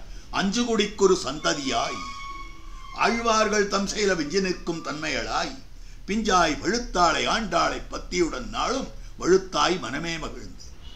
5 குடிக்கொரு சந்ததியாய், அஞ்சும்படியான குடி. 5 குடின்னு முதல்ல ஒரு அர்த்தம் எடுத்துக்கலாம். முதலாழ்வார்கள் மூவரும் அயோனிஜ குடி, அதாவது கர்ப்பவாசம் பண்ணாதவர்களாய் அமைந்திருந்தவர்கள். அடுத்தபடியாக திருமைசிப்பிரான், அவர் பார்கவ குடியிலே அவதாரம் பண்ணினவர். அவருக்கு அடுத்தபடியாக நம்மாழ்வார் வேளாளர் குடியிலே அவதாரம் பண்ணினவர். அவருக்கு அடுத்தபடியாக குலசேகர ஆழ்வார் அரசர் குடியிலே க்ஷத்ரிய குடியிலே அவதாரம் பண்ணினவர். அவருக்கு அடுத்தபடியாக பெரியாழ்வார் பிராமண குடியிலே அவதாரம் பண்ணினவர். இந்த 5 குடிக்கு ஒரு பெண் சந்ததியாக, 5 குடிக்கு ஒரு சந்ததியாய், இப்படி ஒரு அர்த்தம். ரெண்டாவது, 5 குடினா ஆழ்வார்கள் பதின்மரும். என்ன ஆழ்வார்கள் பதின்மரும் எம்பெருமானுக்கு என்ன வருமோ, எம்பெருமானுக்கு என்ன வருமோ, எம்பெருமானுக்கு என்ன வருமோன்னு பயந்துட்டே இருக்காளோ இல்லையோ. பயப்படுறதுன்றது அஞ்சுதல்னு பேர். அப்போ 5 குடினா அஞ்சும்படியான குடியாக அமைந்திருக்கிறது. எம்பெருமானுக்கு என் வருகிறதோ என்று தான் பயப்படும்படியான குடிக்கு ஒரு சந்ததியாய். இல்லை மங்களாசாசனம் பெரியாழ்வாருக்கு தானே முக்கியம்னா பெரியாழ்வாருக்கு பெண் சந்ததி, இப்படியும் ஒரு அர்த்தம் எடுத்துக்கலாம். அப்படி அமைந்திருக்கிறபடியாலே இந்த ஆழ்வார்கள் அனைவருடைய மொத்த ஞானமும் பக்தியும் வைராக்கியமும் நேர ஆண்டாளுக்கு ஸ்திரீதனமாக கிடைத்திருக்கக்கூடியது. ஆகவே அப்படி பெற்றிருக்கிறார். ஸ்திரீதனமாக இந்த அர்த்தங்களை எல்லாம் தாம் பெற்று இவள் பக்கலிலே குடிகொண்டது. ஆழ்வார்களுக்கு தரிக்கைக்கும் ஒரு பொற்றை உண்டு. தாங்களான தன்மை அழிந்திருக்க செய்தே நாச்சியார் தன்மையை அந்யாபதேசத்தாலே பேசி அனுபவித்தார்கள். அப்போ ஆழ்வார்களுக்கு இத்தனை பெருமை சொன்னாலும் ஒரு குறை சொல்றோம் பாருங்க. என்ன குறை அப்படின்னா, நாச்சியார் தன்மையை ஏறிட்டுக் கொள்ள வேண்டி இருந்தது. ஆழ்வார்கள் தாங்கள் ஆண்மக்களாய் அவதரித்தவர்களாய் இருக்கக்கூடியவர்கள். அப்படி இருக்கிற போது தரிக்க வேண்டும் என்றால் பெண் தன்மையை ஏறிட்டுக் கொள்ள வேண்டி இருந்தது. தாங்களான தன்மை அழிந்திருக்க செய்தே நாச்சியார் தன்மையாக அந்யாபதேசத்தாலே பேசி அனுபவித்தார்கள். தன்வாயால பேசல, வேற்றுவாயாலே பேசினார்கள். தங்களுடைய நிலையை இன்னொருத்தர் பேசுகிறார் போலே பேசினார்கள். அதனாலதான் பெண் பாவனை எய்தி பேசும்படியான வார்த்தையாக அமைந்திருக்கிறது. அந்த சிரமம் ஆண்டாளுக்கு இல்லையே. இன்னொருத்தருடைய ஒரு பாவனையை தலையில தூக்கி போட்டுக்க வேண்டி இல்லையே. சுவாபாவிகமான ஸ்திரீத்துவம் அமைந்திருந்ததை 3000 படி வியாக்கியானத்தில் காட்டுகிறார். அதாவது புருஷன் புருஷனை கண்டு சிநேகிப்பதற்காட்டில் ஸ்திரீ புருஷனை கண்டு சிநேகிப்பது பள்ளமடையானபடியாலே. சுவாபாவிகமாக இருந்துட்டு போறது. அதனாலே அந்யாபதேசத்தாலே பேசி அனுபவித்தார்கள். இவள் பிறந்திட்டாள் என்னுமா போலே அந்யாபதேசத்தாலே அனுபவிக்க வேண்டாதே. பின்னை கொல் நிலமாமகள் கொல் திருமகள் கொல் பிறந்திட்டாள். சுவாபாவிகமாக அவதாரமே அப்படி. ஆழ்வாருக்கு தாயார் சொல்றா, அவர் பெண்பாவனை எய்தின பிற்பாடு பிறந்திட்டாள்னு சொல்றார். பின்னை கொல் நப்பின் நப்பிராட்டியோ, நிலமாமகள் கொல் பூமி தேவியோ, திருமகள் கொல் ஸ்ரீ மகாலட்சுமி நாச்சியாரோ பிறந்திட்டாள், இவள் பிறந்திருக்கிறாள் அப்படின்னு சொல்ற வார்த்தை. அதே போல அல்லாமல் வஸ்துதா பிறந்திருக்கிறாள். இவள் வஸ்துதா பெண்ணாகவே பிறந்திருக்கிறாள். அவனை அதாவது அந்யாபதேசத்தாலே அனுபவிக்க வேண்டாதே. அவனை பருத்திப்பட்ட 12 படுத்தவல்ல ஸ்திரீத்வத்தை உடையவளாயிருக்கும். சுவாபாவிகமான ஸ்திரீத்வம். இந்த ஸ்திரீத்வத்தை கண்டு அவன் பாடுபடுறான். இத்தனை அழகா இந்த பெண் இருக்காளே, இவ்வளவு திருக்கல்யாணம் பண்ணிக்கிடமே, எப்படி போய் பெரியாழ்வார் இடத்துல கேட்கறது அப்படின்னெல்லாம் அவன் தான் கட்டப்பட்டு இருந்தான். அப்போ பருத்திப்பட்ட 12, ஒரு பருத்தியானது ஒரு துணியா வரத்துக்குள்ள 12 நிலை அடையிறது. முதல்ல பஞ்சா இருக்கு, அங்கிருந்து எடுக்கப்படுறது, அதை கொட்டை எடுக்கிறா, அதுக்கப்புறம் என்ன சுத்தப்படுத்துறா, சுத்தப்படுத்தி பட்டையாக்குறா, பட்டையாக்கி நூலாக்குறா, நூலாக்கி தறியல் போடுறா, உண்ட நூல் பாவு நூல் போடுறது, அப்புறம் ஒரு வஸ்திரம் வருது. இதுக்குள்ள ப்ராசஸிங்னு சொல்றாளே, அந்த ப்ராசஸிங்ல 12 விதமான காரியங்கள் அவளுக்கு இருக்கு. அதனால்தான் ஒரு பருத்தி பட்ட 12 அவ்வளவு பாடுபட வேண்டியிருக்கு. ஒரு பருத்தி செடியிலிருந்து பஞ்சு வந்து அது துணியார வரைக்கும் என்ன பாடுபடுறதோ அத்தனை பாடும் கண்ணன் பட்டான் ஆண்டாளிடத்திலே. ஆண்டாளுடைய அழகு கண்ணனை படுத்திற்று, ஆண்டாளுடைய ஸ்திரீத்துவம் கண்ணனை படுத்திற்று அப்படின்னு காட்டுறார். ஆக அந்த ஸ்திரீத்துவத்தை உடையளாயிருக்கும். அதுக்கு மேல அவர்களிற்காற்றில் ஆற்றாமை தன்னேற்றம். என்ன சிறப்பு ஆண்டாளுக்கு அப்படின்னா, ஆழ்வார்களுக்கு சிறப்பு எல்லாம் உண்டு, ஆனால் ஆண்டாளை போல ஆகாதே. அவ ஸ்திரீத்துவத்தை ஏறிட்டுக் கொள்ள வேண்டி வந்தது. இவளுக்கு சுவாபாவிகமான ஸ்திரீத்துவம் அது அமைந்திருக்கக்கூடியது. எம்பெருமான் தன்னழகையும் குணங்களையும் இவளுக்கு கொடுத்தான். பிராட்டிமாரும் தங்களுடைய சொரூப சுபாவங்களையும் இவளுக்கு கொடுத்தார்கள். தமப்பன்மாரை போலே ஆக்கனான பெண்மை என்று இவளது. எம்பெருமான் தன்னுடைய அழகையும் குணங்களையும் இவளுக்கு அனுபவத்துக்காக கொடுத்தார். பிராட்டிமார்களும் கூட தங்களுடைய சொரூப சுபாவங்களையும் இவளுக்கு கொடுத்தார்கள். என்ன 2 விஷயம் பாருங்க. பகவத் அனுபவம் பண்ணுவதற்காக எம்பெருமான் தன்னுடைய அழகையும் தன்னுடைய திருக்கல்யாண குணத்தையும் ஆண்டாளுக்கு காட்டிக் கொடுத்தார். அந்த அனுபவத்தை இவள் பண்ண வேண்டும், பெற வேண்டும் என்பதற்காக பிராட்டிமார்கள் என்ன பண்ணினார்கள், இந்த அனுபவம் மாத்திரம் போராது, இவளால ராஜ்யமும் உஜ்ஜீவிக்க வேண்டும், இவளால மக்கள் எல்லாம் உஜ்ஜீவிக்க வேண்டும், இவளால ஜனங்கள் எல்லாம் உஜ்ஜீவிக்க வேண்டும். அதற்காக நம்முடைய ஸ்வரூபமான அந்த அனன்யார்க சேஷத்வாதி ஸ்வரூபத்தையும் இவளுக்கு கொடுக்க வேண்டும், ஸ்வபாவமான கருணையையும் கொடுக்க வேண்டும். அப்படி அமைந்திருக்கக்கூடிய நிலையிலே புருஷகாரத்துவம் காருண்யாதிரேகம் அது 2 ஆண்டாளுக்கும் உண்டு. ஆண்டாளுக்கு பிராட்டிமார்கள் கொடுத்தார்கள். பிராட்டிமார்கள் தங்களுடைய ஸ்வரூபத்தை கொடுத்தார்கள், பிராட்டிமார்கள் தங்களுடைய சுபாவத்தை கொடுத்தார்கள், பிராட்டிமார்கள் தங்களுடைய கருணையை இவளுக்கு கொடுத்தாள். சாட்சாத் க்ஷமாம் கருணையா கமலாமிவான்யாம் கோதாமனன்ய சரணம் பிரபத்திய. அப்படி இருக்கக்கூடிய நிலையிலே பெருமானும் பிராட்டியுமாக சேர்ந்து வளர்த்த ஒரு பெண் பிள்ளை. அப்ப எத்தனை ஆத்தாமை இருக்கும், எத்தனை விதமான ஒரு வைபவம் இருக்கும், ஞான பக்திகள் இருக்கும். ஆகவே அதனால இவளுடைய பெண்மை எப்படிப்பட்டதுன்னா, பிராட்டிமாருடைய சொரூப சுபாவங்கள்லாம் வந்து சேர்ந்தது. அதனால் இருக்கக்கூடிய பெண்மை. புருஷோத்தமனான எம்பெருமான் தன்னுடைய அனுபவத்தை முற்றூட்டாக தான் கொடுத்திருக்கிறான், அத்த அனுபவிக்கிற பெண்மை. அப்ப ஆழ்வார்கள் தமப்பன்மார்கள் இவருடைய தகப்பன்மார்களுக்கு இருந்திருக்கக்கூடிய பெண்மையானது ஆக்கனான பெண்மை. ஆக்கனாக்கன்னா ஆர்டிபிஷியல்னு அர்த்தம், செயற்கையானதுன்னு அர்த்தம். அவளுக்கு செயற்கையானது உண்டு பண்ணப்பட்ட பெண்மை. ஆனால் ஆண்டாளுக்கு இருக்கக்கூடிய பெண்மையானது அது இயல்பாகவே இருக்கக்கூடியது அப்படின்னு காட்டினார். ஆண்டாள் தானாவே பேசுறாளா? அடுத்த கேள்வி கேட்டார். ஆண்டாள் எப்பொழுதும் தானாகவே பேசுவளா? இல்லை, ஆண்டாளும் ஒரு சில நேரத்தில் மாத்தி பேசுற. தானாக பேசாமல் வேற்றுவாயாலே இன்னொருத்தர் பேசுகிறார் போலே பேசுகிறாள். அதை தாங்கி காட்டுறார். இவளுக்கு ஒரு அஞ்ஞாபதேசம் உண்டு. ஆண்டாளுக்கு ஒரு அஞ்ஞாபதேசம் இருக்குன்னா அதாகிறது பிராமணி இடைச்சியாகை. பிராமண பெண் பிள்ளையாக இருக்கக்கூடியவள் பெரியாழ்வார் பெற்றெடுத்த பெண் பிள்ளை, பெரியாழ்வார் திருமகளாராக அமைந்திருக்கக்கூடியவள். அப்படி இருக்கிற பொழுது இவள் பிராமண பெண் பிள்ளை தானே. அப்போ பிராமணியாய் வார்த்தை சொல்லணுமே. பிராமணியாய் வார்த்தை சொல்லவில்லை. இடைச்சியாதல், இடைச்சியாகை, ஆக இடைப்பெண்ணாக ஆகிவிட்டு இருக்கிறாள். ரொம்ப ஆச்சரியமான விஷயம். பிராமணனுக்கு தெரியாத வார்த்தைகள், இடையர்கள் பக்கலிலேயே இருக்கக்கூடிய வார்த்தைகள், அந்த வார்த்தைகள்லாம் திருப்பாவில வந்திருக்கு. எருமை சிறுவீடு மேய்வான் பரந்தனகான். சிறுவீடுன்னா என்னது? பிராமணனுக்கு தெரியவே தெரியாது.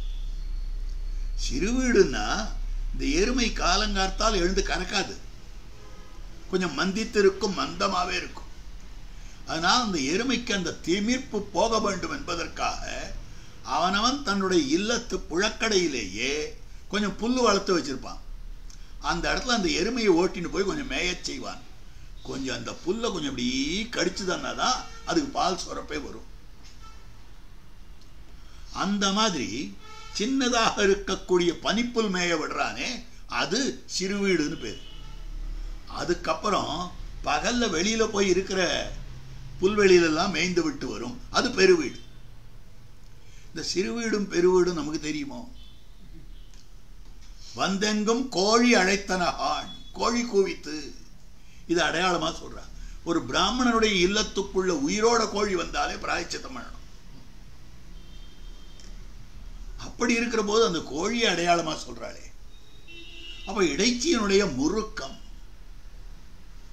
அப்ப பிராமணி இடைச்சியாகை. தாகலாமா? பிராமண வர்ணம் வசந்ததுன்னு சாஸ்திரத்தை சொல்லியிருக்கு.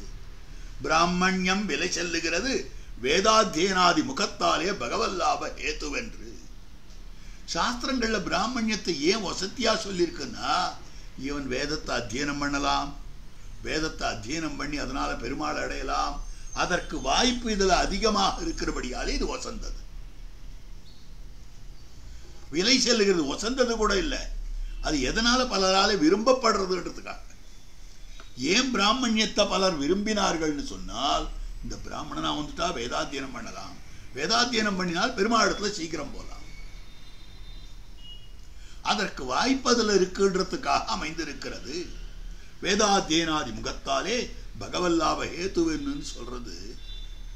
அப்படி இருக்கிற போது அந்த ஜென்மத்துல பிறந்தவளான ஆண்டாள் திஜகுல திலகம் தம் விஷ்ணு சித்தம் நமாமி என்று பெரியாழ்வார் பெண் பிள்ளையாக பிறந்திருக்கக்கூடிய ஆண்டாள் நாச்சியார். அப்படிப்பட்ட நாச்சியார் ஒரு இடைச்சியனுடைய கோபஜன்மத்தை ஆஸ்தானம் பண்ணினாள். பெரியாழ்வாரும் திருமகளாரும் கோபஜன்மத்தை ஆஸ்தானம் பண்ணினார்கள். ஏன் இதை பண்ணினா? இதெல்லாம் கணக்கே கிடையாது. நீ வேதாத்தியனம் பண்ற, அதனால பகவான் இடத்துல போலாம், இந்த கணக்கெல்லாம் தனியா விட்டுடும். பெருமாளுக்கு ஒத்தா போல இருக்கக்கூடியது, பகவானுக்கு சேர்ந்தாற் போல இருக்கக்கூடிய ஜென்மம் எதுவோ அதுதான் வசந்தது. அவனுக்கு அந்நிய குலமிரே குலமாவது குலந்தரும் என்ன, குலந்தரும் என்ன, அவனுக்கு அந்நிய குலமிரே. அவனுக்கு அந்நிய குலம்னா பக்கத்தில் இருக்கிற குலம். அணையா ஊரா புனையா, அடியும் பொடியும் படையா, பர்வத பவனங்களிலே ஏதேனும் ஒன்றாக பெறுகிற திரிய ஸ்தாவர ஜென்மங்களை பெருமக்களும் பெரியோரும் பரிகிரகித்து பிரார்த்திப்பர்கள். ஆச்சாரியர் சூத்திரம். லோகத்துல சிலதெல்லாம் பாபயோனிகள்னு சொல்லப்பட்டிருக்கிறது. வாச்சிகைஹி பட்சி மிருகதாம் மானசைரந்திய ஜாதிதாம் சரீரஜைஹி கர்மதோஷைஹி யாதி ஸ்தாவரதாம் நரஹா. வாக்காலே பகவத் பாகவத் ஆச்சாரி அபச்சாரப்பட்டு விட்டால் வாச்சிகைஹி பட்சி மிருகதாம், பறவையாகவும் விலங்காகவும் பிறக்கிறார்கள்.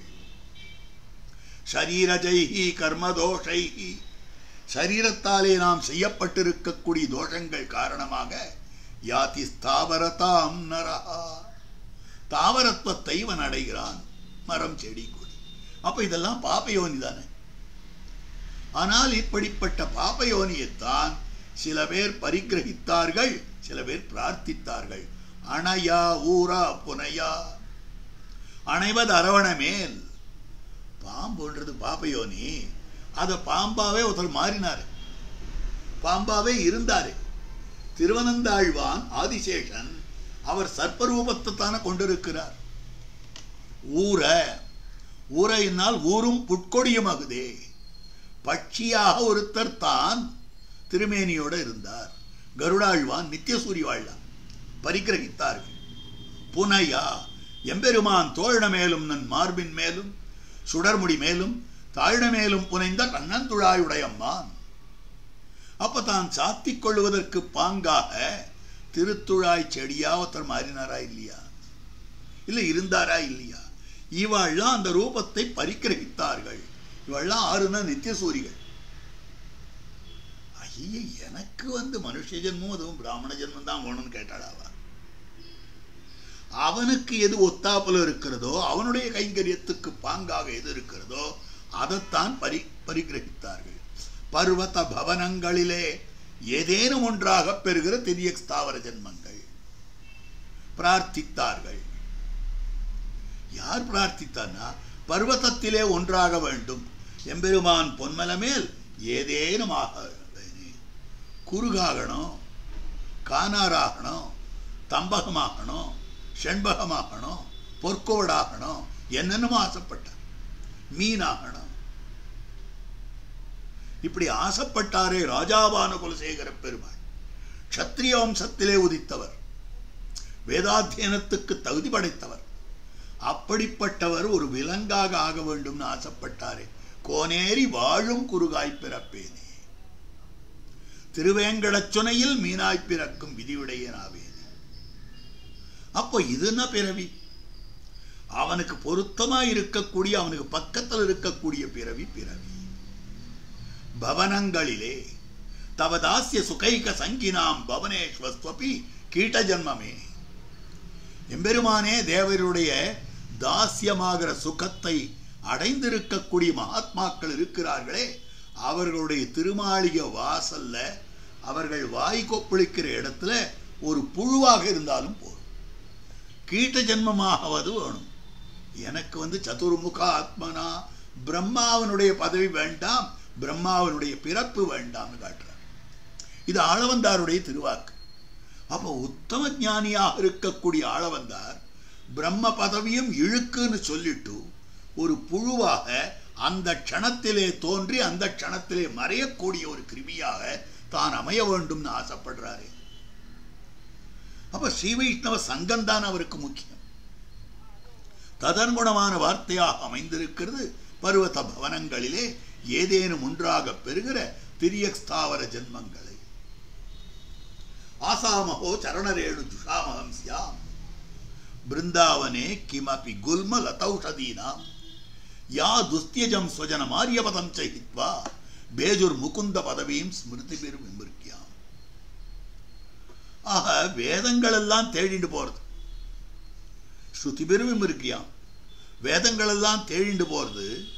அப்படிப்பட்ட பாதங்கள் பாகவதருடைய பாதங்கள், அப்படிப்பட்ட பாதங்கள் கண்ணனுடைய பாதங்கள். அந்த கண்ணனுடைய பாதங்களை தேடிக்கொண்டு சென்றவர்களாய் அமைந்திருக்கக்கூடிய கோபிமார்கள் உலாவியருளிதாய் அமைந்திருக்கக்கூடிய விலட்சணமான அந்த பிருந்தாவனத்திலே ஒரு பூச்சியாக பிறக்க வேண்டும், இல்லை ஒரு புல்லாக பிறக்க வேண்டும், ஒரு செடியாக பிறக்க வேண்டும், ஒரு கொடியாக பிறக்க வேண்டும் என்று ஆசைப்பட்டிருக்கக்கூடியவர் உத்தவர். எவ்வளவு பெரிய மகாத்மா உத்தவர்! எது குலத்தில் கடைசி வரைக்கும் இருந்தவர் அவர். கண்ணனாலே கிருஷ்ண பக்திக்காக பிற்காலத்திலேயும் வைக்கப்பட்டவர் அவர். அப்படிப்பட்ட மகாத்மா பிருந்தாவனத்தில் ஒரு புல்லாக பிறக்க வேண்டும் ஆசைப்பட்டாரு. அப்ப கண்ணனோடு சேர்ந்து இருக்கிற பிறவி அது எந்த குலமோ அதுதான் குலம். அதனால்தான் திருமங்கையாழ்வார் குலந்தரும் செல்வம் தந்திடும் அடியார் படுதுயராயினவெல்லாம். குலந்தரும்னா நல்ல இந்த குலத்தை குலம், அதெல்லாம் இந்த சாஸ்திரத்தில் சொல்ற குலமெல்லாம் விட்டுருங்க. பெருமாளுக்கு ஒத்தா போல இருக்கிற குலம். அவன் இடையனாக வந்த போது நாம இடையனாக கூடவே இருக்கணும். அவன் சத்திரியனாக வந்தானே ஆனால் நாமும் சத்திரியனாக இளைய பெருமாளை போல இருக்கணும். அவன் எப்படி வந்தாலும், அதாவது எப்படி பிராட்டி அவனுடைய திருமேனிக்கு ஏற்ப தான் அவதரிக்கிறாளோ, தேவத்வே தேவதேகேயம் மனுஷ்யத்வே ச மானுஷி ராகவத்வே அபவத் சீதா ருக்மிணி கிருஷ்ண ஜன்மனி விஷ்ணோர் தேகானுரூபாம்பைன்னு இருக்கிறார் போலே அப்படி அமைந்திருக்க வேண்டும். ஆகவே அந்நிய குலமிலே குலமாவது. அப்படிப்பட்ட ஆண்டாள் தான் பதிசம்யோக சுலபம் வயோதிருஷ்டுவாச்ச மேபிதா சிந்தார்ணவ கதப்பாரம் நாசசாதா பிளவோயதா என்கிறபடியே ஒரு கொள்கொம்பிலே சேர்க்க வேண்டும் பருவமாய். அப்ப இப்படிப்பட்ட ஒரு ஸ்ரீ வைஷ்ணவ குலத்திலே அவதாரம் பண்ணி ஸ்ரீ வைஷ்ணவ குலத்திலே கோப ஜன்மத்தை ஆஸ்தானம் பண்ணி கொண்டு நோன்பு நோக்கும்படியான நிலை ஆண்டாளுடையது அமைந்தது. அதுக்குதான் காட்டுறார் இங்க திருஷ்டாந்தம். சீதா பிராட்டியினுடைய வச்சனத்தை எடுத்து திருஷ்டாந்தம் காட்டுகிறார். பதிசம்யோக சுலபம் வயோதிருஷ்டுவாச்ச மேபிதா சிந்தார்ணவ கதப்பாரம் நாசசாதா பிளவோயதா. பதிசம்யோக சுலபம், பர்த்தாவோடு சேர்க்க வேண்டும்படியான ஒரு வயசாயிடுதான் சீதா பிராட்டி. உடனே ஜனக சக்கரவர்த்தி சிந்தா சமுத்திரத்திலே விழுந்து விட்டான். சிந்தான்னா கவலைன்னு அர்த்தம். கவலையாகிற சமுத்திரத்திலே விழுந்து விட்டான்னு காட்டுறார். இந்த கவலை சமுத்திரத்தில் ஏன் அவர் விழுந்தார்? அவர் தான் ஞானியாச்சே, வேதாந்தியாச்சே. கர்மணைவை சம்சித்தி மாஸ்திதா ஜனகாதயா, கர்மயோகத்திலே நிலை நின்றவராயித்தே. அவருக்கு போய் சிந்தா சமுத்திரம் வருமா? அவருக்கு போய் கவலைன்ற சமுத்திரம் வருமா அப்படின்னு கேட்டார்கள். என்னதான் வைராக்கிய நிஷ்டனாய் இருந்தாலும் ஒரு பெண்ணை பெத்துட்டா கவலைப்பட வேண்டியதுதான். என்ன பெத்தாரே? வயோதிருஷ்டுவாச்ச மேபிதா, எங்கப்பா, எங்க தகப்பனார், பெண்ணான என்னுடைய தகப்பனார் சீதா பிராட்டி சொல்றார். பதிசம்யோக சுலபம் வயோதிருஷ்டுவாச்ச மேபிதா சிந்தார்ணவ கதப்பாரம் நாசசாதா பிளவோயதா. இவளை தக்க மணவாள பிள்ளையை பார்த்து திருக்கல்யாணம் பண்ணி கொடுக்க வேண்டுமே அப்படின்னு பார்த்து கொண்டிருந்தார். அப்ப அதே போல ஆண்டாள் நாச்சியாருக்கும் கூட பெரியாழ்வார் பெண் பிள்ளையாக இருந்த காலையிலே அவளுக்கு அந்த வயசானது பிராப்த வயசாயிற்று.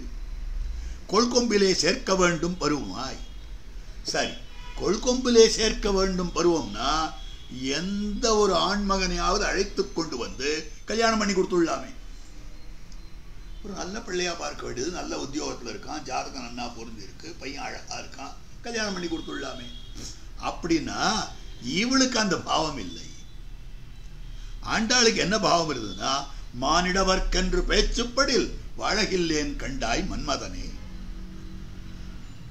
வானிடை வாழும் ஒவ்வானவர்க்கு மறையவர் வேள்வியில் வகுத்தபவி கானிடை திரிவதோர் நரிபுகுந்து கடப்பதும் மோப்பதும் செய்வதொப்பா ஊனிடையாய் சங்குத்தமர்க்கென்று உன்னித்தெழுந்தவன் தடமுலைகள் மானிடவர்க்கென்று பேச்சுப்படில் வாழகில்லேன் கண்டாய் மன்மதனே என்னும் தன்மையை உடையளாய். ஆண்டாளுக்கும் ஒரு மனுஷனுக்கும் கல்யாணம்னு சொன்னால் அடுத்த க்ஷணம் பிராணம் போயிடும். அந்த மாதிரி நிலை வந்தது ஆண்டாளுக்கு. அப்போ கோல் தேடியோடும். ஆனா அவ எப்படி இருந்தான்னா, கோல் தேடியோடும் கொழுந்ததே போன்றதே. ஒரு கொடி தரையில படர்றது, அது என்ன பண்ணும்னா ஏதாவது ஒரு கொம்பாவிடுமா, அது சுத்திக்கலாமா அப்படின்னு. ஆனால் இந்த ஆண்டாள்ன்ற கொடி இருக்கிறதே ஏதாவது ஒரு கொம்பு இல்ல, கண்ணனாகிற கொம்பு தான் வரும். மால் தேடி ஓடும் மனம் என்கிறபடியே அபினிவேசத்தை பண்ணி கொண்டு மால் தேடி ஓடும் மனம், திருமாலை தேடி ஓடும்படியான மனம். ஏதோ ஒரு கோல் இல்ல, திருமால் என்னும்படியான கோல் மாலை தேடி ஓடுகிறது, கோலை தேடி ஓடவில்லை. பண்ணிக்கொண்டு வடபெருங்கோயிலுடையானோடே தழுவி மூழ்சி பரிமாற வேண்டும். அப்ப அந்த கோல் தான் கிடைச்சுடுதே. எங்க இருக்குன்னா வடபெருங்கோயிலுடையான், வடபத்திரசாயி எம்பெருமான். அவனோடு தழுவி முழுசி பரிமாற வேண்டும், காடாலிங்கனம் பண்ணிக்கொள்ள வேண்டும், பூர்ணமாக பர்யாப்தமாக தழுவ வேண்டும் என்று இவள் செல்லா கோவிலுக்கு போனான். இவள் நினைத்தபடிகளுக்கு அவன் முகம் காட்டாமையாலே, இவன் நினைச்சபடியெல்லாம் அவன் முகத்தை காட்டிடுவானா? இவன் இங்க நின்னா எவ்வளவு பார்க்கணும், அங்க நின்னா அங்க பார்க்கணும், பின்னால போனா பின்னால திரும்பி பார்க்கணும், இப்படியெல்லாம் உண்டான்னா அப்படியெல்லாம் அவன் பண்ண மாட்டான். என்ன அர்ச்சாவதாரம், விபவாவதாரமா இருந்தா எப்படி வேணாலும் பார்த்துட்டு இருப்பான். அர்ச்சாவதாரமானபடியால் அதுக்கு ஒரு சங்கல்பம், நான் நகர மாட்டேன், சிரிக்க மாட்டேன், பேச மாட்டேன் அப்படின்னு சங்கல்பம் பண்ணிட்டு பார்த்துட்டு இருக்கான். சர்வசக்தி யுக்தன் தன்னுடைய சக்தியை மறைத்துக் கொண்டிருக்கிறான். சுதந்திரனானவன் தன்னுடைய சுவாதந்திரியத்தை மறைத்துக் கொண்டிருக்கிறான். அர்ச்சக பராதீன அகிலாத்மஸ்திதி என்னும்படியாக இருக்கிறான். அர்ச்சகனுக்கு பராதீனப்பட்டவனாகத்தான் அமைந்திருக்கிறான். இத்தனையும் அவனிடத்தில் இருக்கிறது. அப்போ ஆண்டாளுக்காக அவன் திரும்பி பார்க்கலை. அப்படி அமைந்திருக்கக்கூடியது. அதனால அவன் முகங்காட்டாமையாலே மிகவும் அவசன்னாயாய் ரொம்ப துக்கப்பட்டுட்டான், ரொம்ப வருத்தப்பட்டுட்டான். இவனோடு கலந்து பரிமாறப் பெற்றாருண்டோ இல்லையோ? அப்பதான் யோசனை பண்றா, இவனோடு கலந்தாருண்டோ, இவனோடு பரிமாறப் பெற்றாருண்டோ அப்படின்னு பார்க்கிற பொழுது என்று ஆராய்ந்து பார்த்த விடத்திலே தகப்பனார் நிறைய புஸ்தகம் வச்சுட்டு இருந்தார். லைப்ரரியில ஒரு புஸ்தகமா எடுத்து படிச்சு பார்த்தார். ஸ்ரீ பாகவதம், ஸ்ரீ பாரதம் எல்லாத்தையும் படிச்சு பார்த்தார். ஸ்ரீ விஷ்ணு புராணம் ஒரு புஸ்தகமா இந்த குழந்தை எடுத்து பார்த்து ஆராய்ந்து பார்த்த விடத்தில் திருவாய்ப்பாடியில் பெண் பிள்ளைகள் யதா மனோரதம் இவனோடு அனுபவிக்க பெற்றார்கள். கோகுலத்தில் அந்த கோகுல ஸ்திரீகள், கோபஸ்திரீகள் இருக்கிறார்களே, அவர்கள் கிருஷ்ணானுபவம் பண்ண மாதிரி யாரும் பண்ண முடியாது. யதா மனோரதம்னா அவ எப்படியெல்லாம் ஆசைப்பட்டார்களோ அதன் பிரகாரம். ஆனா ஒரு கோபிகையும் ஸ்வரூபத்தை மீறவே இல்லை. அனன்யாரு விசேஷத்துவ ஸ்வரூபமும் மீறல, அனன்ய சரணத்துவ ஸ்வரூபமும் மீறல, அனன்ய போக்கியத்துவ ஸ்வரூபமும் மீறல. ஒரு ஆச்சரியமான விஷயம். கோபிமார்களுக்கு ஒரு குருட்டு பக்தி. கண்ணனிடத்துல முழுக்க முழுக்க முழுக்க எல்லாம் கண்ணன் எல்லாம் கண்ணன் இருந்தவர்கள். அதுக்கு மேல கண்ணனுடைய நன்மையே பார்த்தவர்கள். கண்ணனுக்காக தாங்கள் இருந்தார்களே ஒழிய தங்களுக்காக கண்ணன் இல்லவே இல்லை. அப்படி இருந்த கோபிமார்கள் யதா மனோரதம் தாங்கள் கிருஷ்ணனை அனுபவிக்க பெற்றார்கள், இவனோடு அனுபவிக்க பெற்றார்கள் என்று கேட்டு என்னோட உபன்யாசங்கள்லாம் கேட்டு இருந்தார். புஸ்தகத்தை மாத்திரம் ஆராய்ந்து பார்த்த விடத்தில்னா என்று கேட்டு பல பெரியவர்கள் சொல்ற வார்த்தைகளை கேட்டா, காலக்ஷேபங்கள் கேட்டா, உபன்யாசங்கள் கேட்டா, எல்லாவற்றையும் கேட்டு கேட்டு கேட்டு தான் தெரிந்து கொண்டிருக்க விஷயம். அதுக்கு நாம் உதவ பெற்றிலோமே. ஐயோ, அந்த அனுபவத்துக்கு நமக்கு உதவலையே அப்படின்னா என்ன அர்த்தம்னா, நாம் உதவ பெற்றிலோமே, அந்த அனுபவமானது நமக்கு கிடைக்கலையே, எந்த விதத்திலையும் நமக்கு உபகாரமா இல்லையா அந்த அனுபவம். அன்னைக்கு கோபிமார்கள் அனுபவிச்சான்னா இன்னைக்கு என்ன ஆச்சு? எங்க தாத்தாவுக்கு இத்தனை வேலி நிலம் இருந்தது, உனக்கு என்ன இருக்கு? ஒண்ணும் இல்லை. அப்போ உங்க தாத்தாவுக்கு இருந்த என்ன லாபம்? எங்க தாத்தாவுக்கு இருந்த சொத்து இப்ப இருந்ததுன்னா எப்படி இருக்கும் தெரியுமா? அந்த நாள்ல எங்க தாத்தா ஒரு மெஜஸ்டிக் ஏரியாவில் ஒரு 2 கிரவுண்ட் வாங்கி போட்டிருந்தா போறோம், இன்னைக்கு நான் எப்படி இருப்பேன்னு தெரியுமான்னு சொல்லி. அதான் வாங்கலையே. அதெல்லாம் இல்லை. அன்னைக்கு கோபிமார்கள் அனுபவிச்சான்னா இன்னைக்கு என்ன எனக்கு கிடைக்கவே இல்லையே அப்படின்னு சொல்லும்படியான வார்த்தை. ஆகவே உதவ பெற்றிலோம் என்று இன்னாதாக துக்கப்பட்டாள். சரி, அவ்வளவு துக்கத்தை போக்கிக்கிறதுக்கு அவனோடு சம்பந்தப்பட்ட பொருள்கள் இருந்தால் அதை வச்சு சந்தோஷப்படலாம். மண்ணை இருந்து துழாவி வாமனன் மண்ணிது வென்னும், விண்ணை தொழுது அவன் மேவு வைகுந்தம் என்று கைகாட்டும், கண்ணையுள் நீர் மல்க நின்று கடல் வண்ணன் என்னும் மன்னே, என் பெண்ணை பெருமையல் செய்தார்க்கு என் செய்கேன் பெய்வளையீரே. கோமளவான் கன்றை புல்கி கோவிந்தன் மேய்த்தனவென்னும், ஒரு கண்குட்டியை பார்த்து கோவிந்தன் மேய்த்ததுன்னு கட்டிண்டாரா ஆழ்வார். போமிள நாகத்தின் பின் போய் அவன் கிடக்க ஈதென்னும், போய்கொண்டிருக்கக்கூடிய ஒரு சர்ப்பத்தின் பின்னால போய் கையை கட்டிட்டு அவன் படுக்க இது அவன் படுக்க இதுன்னாராம். இதெல்லாம் பகவானோடு சம்பந்தப்பட்டவைன்னு நினைச்சுண்டு போலியானவற்றையெல்லாம் கூட கண்டு ஆழ்வார் தரித்தார், இறங்கினார். போலி கண்டு இறங்குதல்னு பேரு. அந்த மாதிரி அவனோடு சம்பந்தப்பட்ட வஸ்துவை, இவர் வரல, ஆனா அவர் உத்திரியத்தை கொடுத்துட்டு போயிருக்கார், அதை பார்த்துட்டு இருக்கேன். இங்க சுவாமி புஸ்தகம் எல்லாம் எனக்கு கொடுத்துட்டு எழுதிட்டார், அதனால அவரோட கூட இருக்க மாதிரியே இருக்கு. எத்தனை பேர் சொல்றோம்? அந்த மாதிரி அவளோடு சம்பந்தப்பட்ட பொருளுடைய அனுபவமாவது பெறலாம். கோவர்தனோ கிரிவரா யமுனா நதீசா பிருந்தாவனம் ச மதுராச்ச புரி புராணி அத்யாபி ஹந்த சுலபாஹா கிருதினாம் ஜனானாம். அற்புதமான ஸ்லோகம் எடுத்து இதனை விவரிக்கிறார். கோவர்தனோ கிரிவரா, கிரிவரன், கிரிவரன்னா மலைகளுக்குள்ள தலைவன் அர்த்தம். வரிக்கத்தக்க மலையாய் அமைந்திருக்கக்கூடியவன் கோவர்தன பர்வதம். அப்ப கோவர்தன பர்வதம் அவன் பருப்பன 12 கட்டின மலை கிடந்தது. அவன் பருப்பன 12 கட்டின மலை கிடந்தது.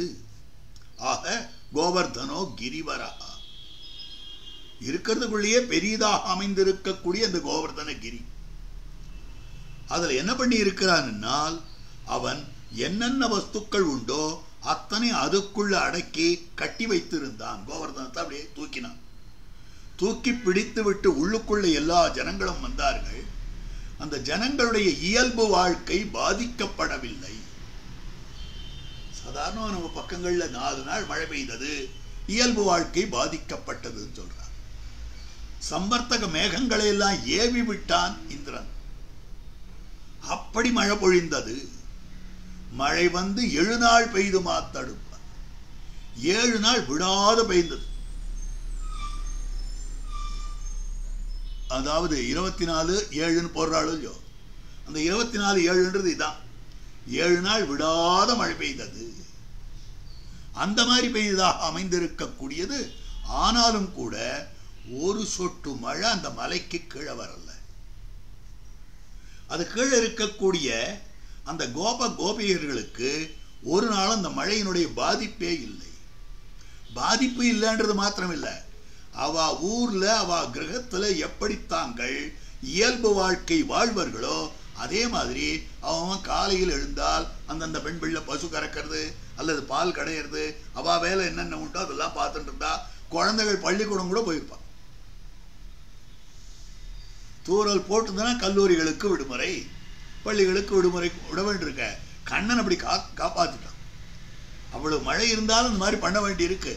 ஆனால் அத்தனை மழையிலேயும் கண்ணன் பெருமான் தான் காத்து கொடுத்து இருக்கக்கூடிய விஷயம். அப்போ அவன் பருப்பன 12 கட்டின மலை, ஒரு கட்டு போட்டு கொடுத்ததான அத காத்து கொடுத்ததாய் அமைந்திருக்கக்கூடிய மலை கிடந்தது.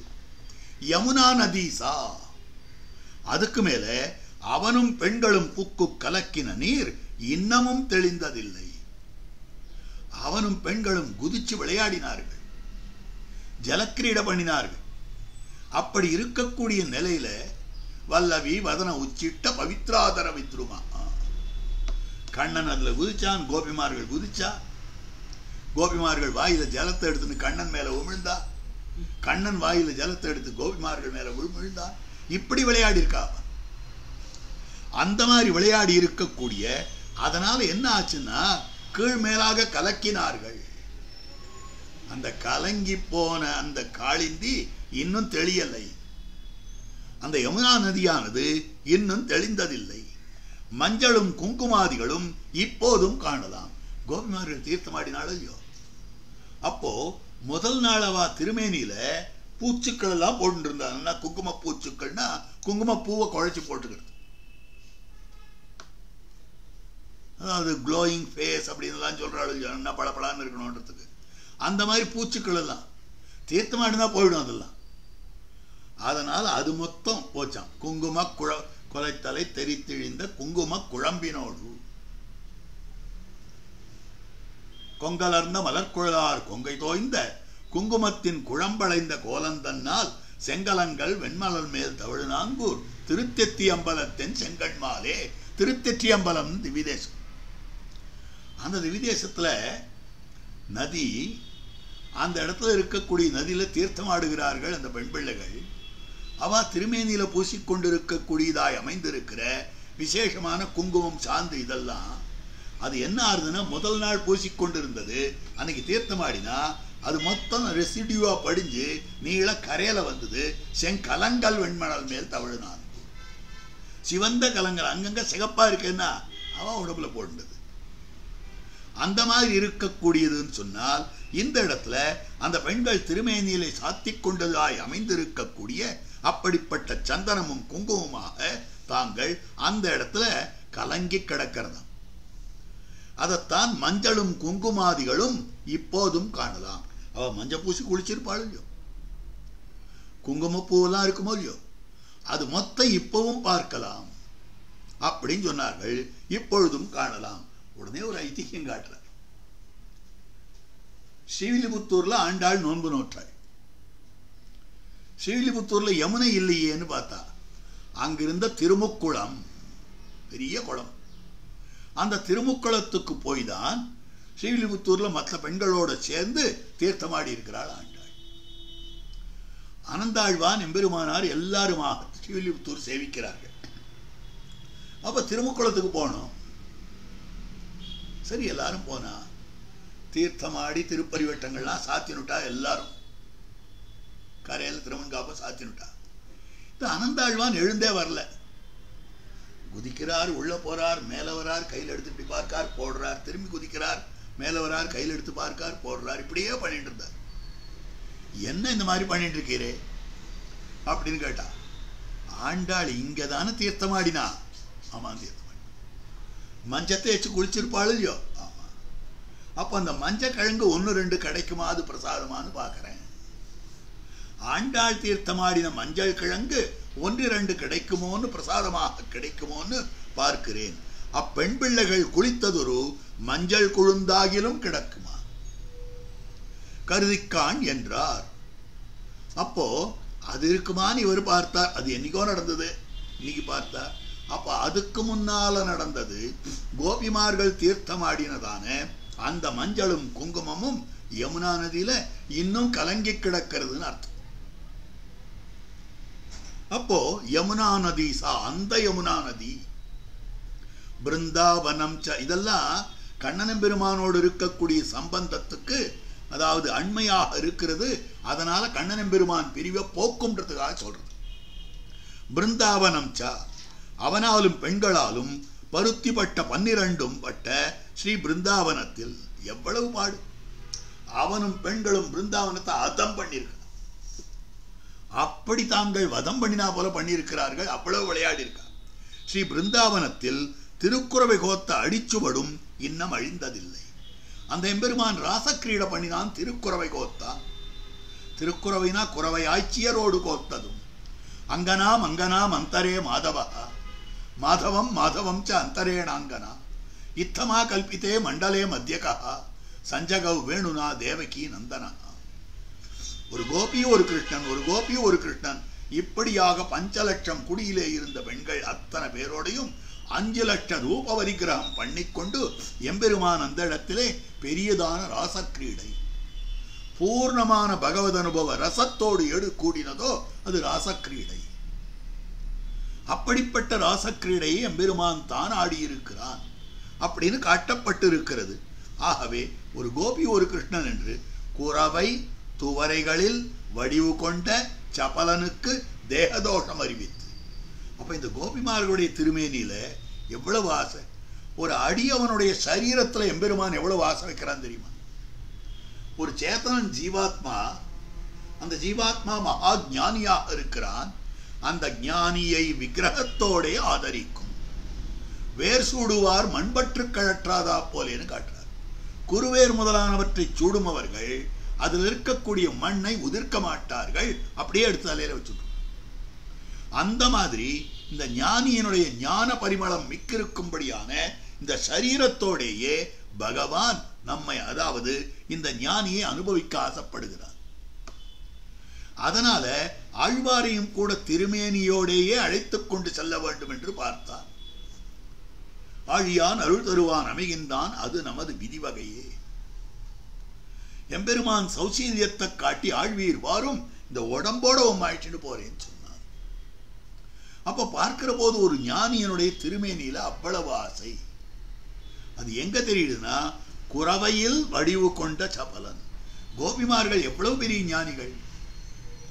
அந்த ஞானிகளுக்கு ஒரு கோபிகைக்கு ஒரு உருவம், ஒரு கோபிகைக்கு ஒரு உருவம் என்று அவளுடைய திருமேனியில அவ்வளவு ஆசை கொண்டிருந்தான். அதே மாதிரி துவரை துவாரகை, துவாரகையில 16,000 ஸ்திரீகளை தான் திருக்கல்யாணம் பண்ணிட்டான். 16,000 பேருக்கும் 16,000 திருமாளிகை கட்டி கொடுத்தான். அந்த இடத்துல அத்தனை பேரையும் கொடுத்தன வச்சான். அது ஆச்சரியம் இல்லை. நாரதர் பார்த்தார், இந்த கண்ணன் 16,000 பேரை கல்யாணம் பண்ணிட்டு இருக்கானே, இவ அத்தனை பேர் இடத்துலையும் எப்படி பழகிறான், எப்படி அவளோட கொடுத்தனம் பண்ண முடியுது இவனுக்கு, அப்படி பார்க்கணும்னு ஆசை. ஒரு நாள் காலை வேளை விடியற்கால வந்தார். நேரம் முதல் திருமாளிகையில் போய் கதவை தட்டினார். அங்கிருந்து அங்க இருக்கக்கூடிய அந்த பெண் பிள்ளை 16,000 ஸ்திரீகள்ல ஒத்தி. அவ கதவு திறந்தார். நாரதரே வாரும் வாரும்னார். கண்ணன் என்ன பண்றாரு, இருக்காரான். கண்ணன் தூங்கிட்டு இருக்காருன்னு எழுந்திருக்கல அப்படின்னு சொன்னார். சரின்னு வந்து அடுத்த திருமாளிகைக்கு போனார். அங்க போய் இது பண்ணும்போது, இப்பதான் எழுந்து கண்ணை கசக்கிட்டு உட்கார்ந்துருக்கார், இனிமேல் தான் பல் தேய்க்க போறாருன்னா. அடுத்த திருமாளிகையில போனா இப்பதான் பல் தேய்க்க போயிருக்காருன்னா. ஒரு திருமாளிகையிலையும் இந்த மாதிரியே சொல்லணும். பார்த்தார் 10 திருமாளிகை. ஆஹா, இவரை நாம டெஸ்ட் பண்ண முடியாதுன்னு திரும்பி வந்துட்டார்.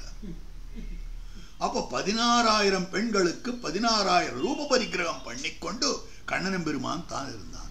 அப்போ ஒரு ஞானியனுடைய சரீரத்துல எவ்வளவு ஆசை, எவ்வளவு ஈடுபாடு அமைந்திருக்கக்கூடியது. ஆகவே ஸ்ரீ பிருந்தாவனத்தில் திருக்குறவை கோத்த அடிச்சுவடும். அப்ப அந்த பிருந்தாவனத்திலே அத்தனை பேரோடு திருக்குறவை கோத்தானே. அப்போ 5 லட்சம் குடி பெண்களுக்கு 5 லட்சம் கண்ணனாக இருந்த அடிச்சோடு 10 லட்சம் கிருஷ்ண பாதங்கள். அப்ப 10 லட்சம் கிருஷ்ண பாதங்கள் அங்க இருக்கு. அதுவும் அழிந்ததில்லை, அதுவும் அந்த இடத்துல அப்படியே இருக்கு, அடையாளம். மதுராச்ச புரி புராணி, ஆஸ்ரிதற்கு வைரறிதலான தேசம். மதுராச்ச புரி புராணி, யார் யார் ஆஸ்ரிதர்களோ அடியவர்களோ அவர்கள்லாம் மதுரையா மதுரையா, கண்ணனை அழிக்கிறதுக்காக இருந்த கம்சன் இருந்த மதுரையா அப்படின்னு வைரறிதலான தேசம். கண்ணனுடைய தாயார் தகப்பனார சிறையில வச்சிருந்த மதுரையா அப்படின்னு விஷயம். ஆஸ்ரிதற்கு வைரறிதலான தேசம் கொடுந்தேசம் என்றுமா. மதுராச்ச புரி புராணி, மதுரையும் அப்படின்னு சொல்ற வார்த்தை. ஆனைப்படும் ஆகரம் போலே இன்னொரு அர்த்தம் காட்டுறார். சர்வேஸ்வரன் படும் ஆகரம் மதுராச்சா. யானை எந்த காட்டுல கிடைக்கும்னா அந்த காட்டுக்கு போனா நிறைய யானை இருக்கும், பிடிச்சுட்டு வரலாம். அப்ப ஆனைப்படும் ஆகரம் போலே பகவான் பிறக்கும்படியான இடம். அதனால்தான் மண்ணு வடமதுர மைந்தனை என்றார். பகவத் சம்பந்தம் மாறாத கிருஷ்ணாவதாரம் வாமனன் தபஸ் பண்ணின இடம், சத்ருகுணன் விரோதிகளை அழித்து தான் ராஜ்ய பரிபாலனம் பண்ணின இடம் எல்லாம் மதுரைக்கு உண்டு. ஆகரம் போலே சர்வேஸ்வரன் படும் ஆகரம். அத்யாபி ஹந்த சுலபாஹா கிருத்தினாம் ஜனானாம், கால்நடை தரும் பாக்யவான்களுக்கு இப்போதும் காணலாம். யார் யார் போறதுக்கு பலம் இருக்காளோ அவள்லாம் போய் நிறைய பார்த்துட்டு வரலாம்.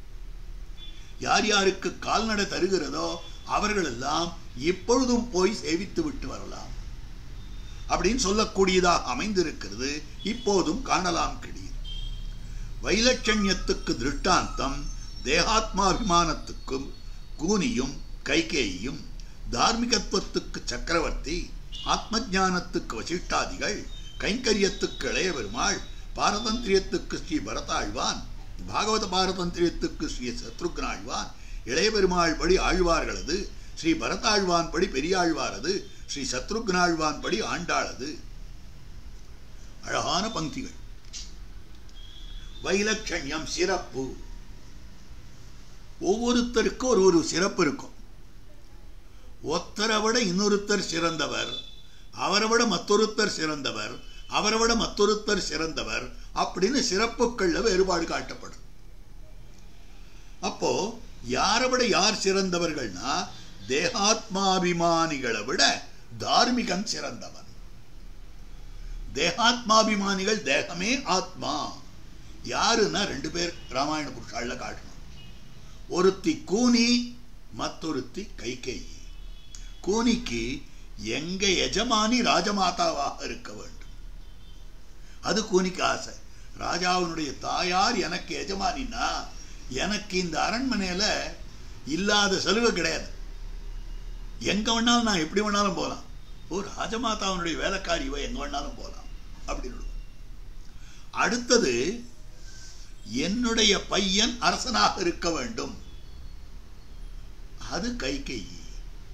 அப்ப இவா 2 பேருக்கும் சரீரம் சரீர சம்பந்தமாய் அமைந்திருக்கக்கூடிய விஷயம்.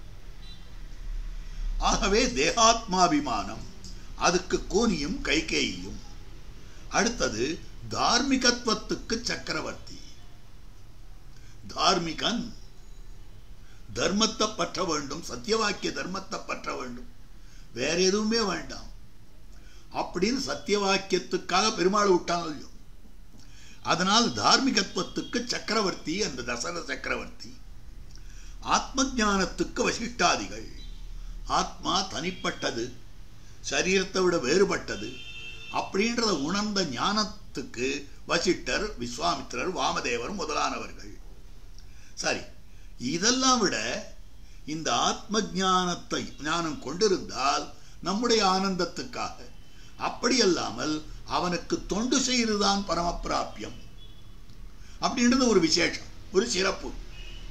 ஆத்ம ஞானிகளை விட இது சிறப்பு. அதுதான் கைங்கரியத்துக்கு இளைய பெருமாள். அடுத்தபடியாக அந்த இளைய பெருமாள் கைங்கரியம் சேஷத்வானுகுணமாக, அதை விட நமசப்தார்த்த நிட்டை பாரதந்திரியம். அந்த பாரதந்திரியத்துக்கு ஸ்ரீ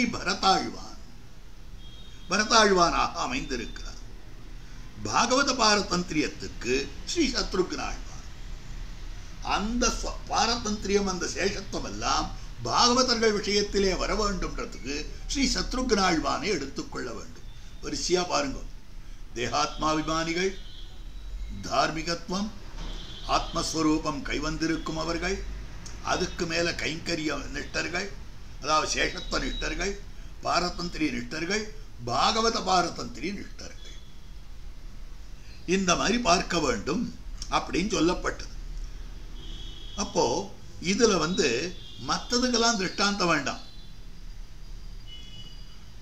மற்றதுக்கெல்லாம் திருஷ்டாந்தம்னா தேகாத்மாபிமானிகள் நாம, தார்மிகர்கள் நம்மிலேயே சில பேர் தார்மிகர்களா இருக்காளோ அவா தார்மிகர்கள். சரி, ஆத்மஸ்வரூபம் கைவந்திருக்கும் அவர்கள் மகர்ஷிகள், அவா வரைக்கும் விட்டுடுங்க, அதுக்கு மேல இருக்கிறவா வரைக்கும் பார்ப்போம். இப்ப இளைய பெருமாளை போல யார் சாம்பிரதாயிகமாக பார்ப்போமே, ஆனால் இளைய பெருமாள், பரதாழ்வான், சத்ருக்னாழ்வான், இவா 3 பேர் தான் எடுத்துக்கணும். அப்ப இளைய பெருமாளை எடுக்க வேண்டும்னால் இளைய பெருமாள் படி ஆழ்வார்கள். அது ஆழ்வார்கள் 11 9 இளைய பெருமாளை போலே கைங்கரிய நிட்டர்கள், சேஷத்துவ நிட்டர்கள். அடுத்தவராக பெரியாழ்வார் ஒருத்தர் இருக்கிறாரே, அவர் பரதாழ்வான போலே பாரதந்திரி நிட்டர்கள். ஆழ்வார்கள் மத்தையோர்கள் எல்லோரும் தங்களை பார்த்து கொண்டார்கள், ஆனால் பெரியாழ்வார் அவனை பார்த்தார். தங்களுடைய நன்மையை எம்பெருமானிடத்திலே பிரார்த்தித்தார்கள் ஆழ்வார்கள். அவன் க்ஷேமமாய் இருக்க வேண்டும் என்று பல்லாண்டு பாடினார் பெரியாழ்வார். அதனால அந்த பெரியாழ்வாருக்கு ஏத்தம். ஸ்ரீ சத்ருக்னாழ்வான் படி ஆண்டாளது. ஆக இளைய பெருமாள் பரதாழ்வான் வித்தியாசம் காட்டியாச்சு. பரதாழ்வான் ராமசேஷத்துவத்திலே, ராம பாரதந்திரியத்திலே இருந்தான். ஆனால் சத்ருக்னாழ்வான் பரத சேஷத்துவத்திலே, பரத பாரதந்திரியத்திலே இருந்தான். ஆகவே பாகவத சேஷத்துவ பாரதந்திரியங்கள் சத்ருக்னாழ்வானுக்கு அமைந்திருந்தது. ஆகவே அப்படிப்பட்ட நிலையிலே அந்த சத்ருக்னாழ்வான் எப்படி பாகவத சேஷப்பட்டிருந்தானோ, பாகவத பரதந்திரப்பட்டிருந்தானோ, அதே போலத்தான் ஆண்டாள் நாச்சியாரும் கூட பாகவதர்களிடத்திலே ஈடுபட்டிருந்தாள். அதனாலே ஆண்டாள் நாச்சியாருடைய படி, சத்ருக்னாழ்வான் படி ஆண்டாளது. பெரியாழ்வார் பகவத் சமிருத்தியை ஆசைப்பட்டார், இவள் பாகவத சமிருத்தியை ஆசைப்பட்டாள். பாகவதாளுக்கு சமிருத்தி வேணும்னு ஆசைப்பட்டார். நீராட போதுவீர் போதுமினோ, வாங்கோ எல்லாரும் அனுபவிக்கலாம், பகவத் அனுபவத்தை கொள்ளலாம், வையத்து வாழ்வீர்கள், எல்லாரையும் அழைக்கிறாள். நாங்களும் மார்கழி நீராட மகிழ்ந்து. அப்ப பார்க்கிற போது பாகவதாவுடைய சமிருத்தி தான் ஆண்டாளுக்கு முக்கியமாகப்பட்டது. ஆகவே அதற்கனுகுணமாக முந்துரவே பல்லாண்டு என்றார் அவர். இவள் நீராட போதுவீர் என்று என்றாள். ஆக முதல்ல பல்லாண்டுன்னு அவனுக்கு பாடினார் அவர். இவள் நீராட போதுவீர் போதுமினோ, ஆறாருக்கு ஆசை இருக்கோ எல்லாரும் வாங்கோ வாங்கோ வாங்கோ அப்படின்னு சொன்னார். உபாயத்திலும் இவருக்கு மெய்மை பெருவார்த்தை விட்டு சித்தர் கேட்டிருப்பர். இவளுக்கு உபாயம் விட்டு சித்தர் தங்கள் தேவரை வல்ல பரிசு வருவிப்பரேல் அது காண்டுமே. பகவான் அடையறதுக்கு எது வழி அல்லது பலன் அடையறதுக்கு எது வழி அப்படின்னா பெரியாழ்வார் மெய்மை பெருவார்த்தை விட்டு சித்தர் கேட்டிருப்பர். பகவான் சொல்லி இருக்கிறதான அந்த சரம ஸ்லோகம் மெய்மை பெருவார்த்தை, அதை விட்டு சித்தர் கேட்டுக்கொண்டிருப்பார். அப்போ பகவானுடைய அந்த தன்மைதான் பகவானைத்தான் உபாயமாக விட்டு சித்தர் கொண்டிருந்தார். ஆனால் இவள் பகவானை உபாயமாக கொள்ளல, பகவானை உபாயமாக கொண்ட விட்டு சித்தரை உபாயமாக கொண்டார். விட்டு சித்தர் கேட்டிருப்பர் அது அவருக்கு. ஆனால் இவள் எப்படிப்பட்டவர்னா விட்டு சித்தர் தங்கள் தேவரை வல்ல பரிசு வருவிப்பரேல் அது காண்டுமே. விஷ்ணு சித்தராய் இருக்கக்கூடியவர் பெரியாழ்வார் தன்னுடைய தெய்வத்தை தான் வரவழைச்சுப்பார். அப்ப நான் பார்த்துப்பேன். அப்ப எனக்கு உபாயம் விஷ்ணு சித்தர் தான், எனக்கு உபாயம் பெருமாள் இல்லை அப்படின்னு இங்கேயும் பாகவத வைபவத்தை ஆச்சாரிய வைபவத்தை தான் காட்டியிருக்கிறாள். பெரியாழ்வார் தம்மை அழித்து இவனை பெறவிருக்க இவள் தன்னை அழித்து அவர்களை பெற பார்க்கிறாள். ஆக தன்னுடைய சொரூபத்தை குலைத்துக் கொண்டாவது, ரட்சியத்துவ ஸ்வரூபத்தை குலைத்துக் கொண்டாவது பகவான் நன்னா இருக்கணும்னு இவர் ரட்சகராக, பகவான் ரட்சியனாக, இவர் காப்பாற்றுபவராக, பகவான் காப்பாற்றப்படுபவனாக மாறிட்டார். அப்ப ஸ்வரூபத்தை அழிச்சுட்டாரோ இல்லையோ, தன்னை அழித்துக் கொண்டாயிலும் எம்பெருமானுடைய ரட்சணத்திலே இவருக்கு பாதிப்பு இருந்தது. எம்பெருமானை பெற பார்த்தார். ஆனால் ஆண்டாள் தன்னை அழித்து அவர்களை பெற பார்க்கிறாள். பெரியாழ்வாரை போல அல்லாமல் தன்னை தாழ்த்தி கொண்டு பாகவதர்களை பெற பார்த்தாள், அவர்களை பெற பார்க்கிறாள். அதுக்கு மேல ஆழ்வார்கள் தம் செயலை விஞ்சி நிற்கும் தன்மையளாய் அப்படின்னு மனோரம காட்டுறாரோ இல்லையோ, அதுக்கு விஷயம் காட்டுறார். நெடுமார்க்கடிமையிலும் வேய்மரு தோழினிலும் கடைகோழி நிலையிட்ட அர்த்தம் இவளுக்கு முற்பட்டது. நெடுமார்க்கடிமை பாகவத சேஷத்துவம், வேய்மரு தோழினை உந்தன் திருவுள்ளம் இடர்கடும் தோறும் நாங்கள் வியக்க இன்புறுது. எம்பெருமானே, நீ பசுமைக்கிறேன்னு சாக்கு வச்சுட்டு புறப்படுற. ஆழ்வாரும் பெருமாளும் ஒரு படுக்கையிலே, கண்ணனும் ஒரு படுக்கையிலே படுத்துக் கொண்டிருக்கிறார்கள். ஆழ்வாருக்கு நாயிகா பாவம். உடனே என்ன ஆயிற்று என்றால், வேய்மரு தோழினை மெலியுமாலோ மெலிவுமென் தனிமையும் யாதும் நோக்கா காமரு குயில்களும் கூமாலோ கணமயில் அவை கலந்தாலுமாலோ. ஐயோ, மயிலெல்லாம் சேர்ந்து சேர்ந்து ஆட ஆரம்பிச்சுடுது, குயிலெல்லாம் கூவ ஆரம்பிக்கிறது. இப்படிப்பட்ட ஒரு வாசங்கள்லாம் இருக்கு, இப்படிப்பட்ட நிலைமையெல்லாம் இருக்கு. போது விடிஞ்சுடுத்து. கண்ணன் பெருமானும் இப்படி இப்படி சுத்தி முத்தி பார்த்துட்டு இருக்கான். எழுந்துட்டு இப்போ விட்டுட்டு போறான் போல இருக்கு. விடியற்கால வேலை விட்டுட்டு போறான் போல இருக்கு. துக்கம் வருத்தம் தாங்கல. கண்ணா போகணுமா அப்படின்னு. ஆமா போகணும். எதுக்கு? நான் யாரு? வைசியம் இல்லையா, இடையன் இல்லையா, ஆயன் இல்லையா? அதனாலே பசுமைக்க போக வேண்டும். போக வேண்டாமே? அதெல்லாம் கூட பரவாயில்ல, எங்க அம்மா போகணும்னு சொல்லுவா.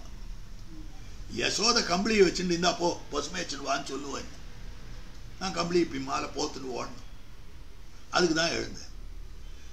இப்படி பத்தினியோட கூட தன்னுடைய நாயகியோட கூட படுக்கையில் இருக்கச்சே அம்மா சொல்லுவான்னு இப்படி அம்மா கொண்டு வா இருக்குமா இந்த பிள்ளை? ஐயோ, அதெல்லாம் சொல்லாதன்றா. அது கூட காரணம் இல்லை, நான் எப்படியாவது எங்க அம்மாவை ஏமாத்திடுவேன். ஆனா எனக்கே போகணும்னு ஆசை. அப்படி என்ன சாம் உனக்கு அங்க? அப்படி என்ன உனக்கு அங்க ஒரு கவர்ச்சி இருக்கு என்று கேட்க, நான் ஆசைப்படுற பெண்கள் பல பேர் யமுனா நதிக்கரையில காத்துட்டு இருப்பார். அவளோட கூட நான் பிரம்மானந்த அனுபவம் பண்ணணும், அவளுக்கு பிரம்மானுபவம் கொடுக்கணும். ஐயோ, கம்சன் ஏதாவது பண்ணிடுவான், உன்னை அசுரர்கள்லாம் அனுப்புவான். ஆகவே நீ அந்த மாதிரி பண்ணாத. உனக்கு ஆசையா இருந்தா நீ அவளை இங்க அழைத்து கொண்டு வந்து என் கண்வட்டத்திலேயே நீ எல்லா விதமான அனுபவத்தையும் கொள்ளுவாயாக. எம் பெண்மையாற்றோ, உன்னுடைய ஆனந்தம் முக்கியமே ஒழிய எங்களுடைய சொரூபம் முக்கியம் அல்ல, எங்களுடைய பெண்மை முக்கியம் அல்ல.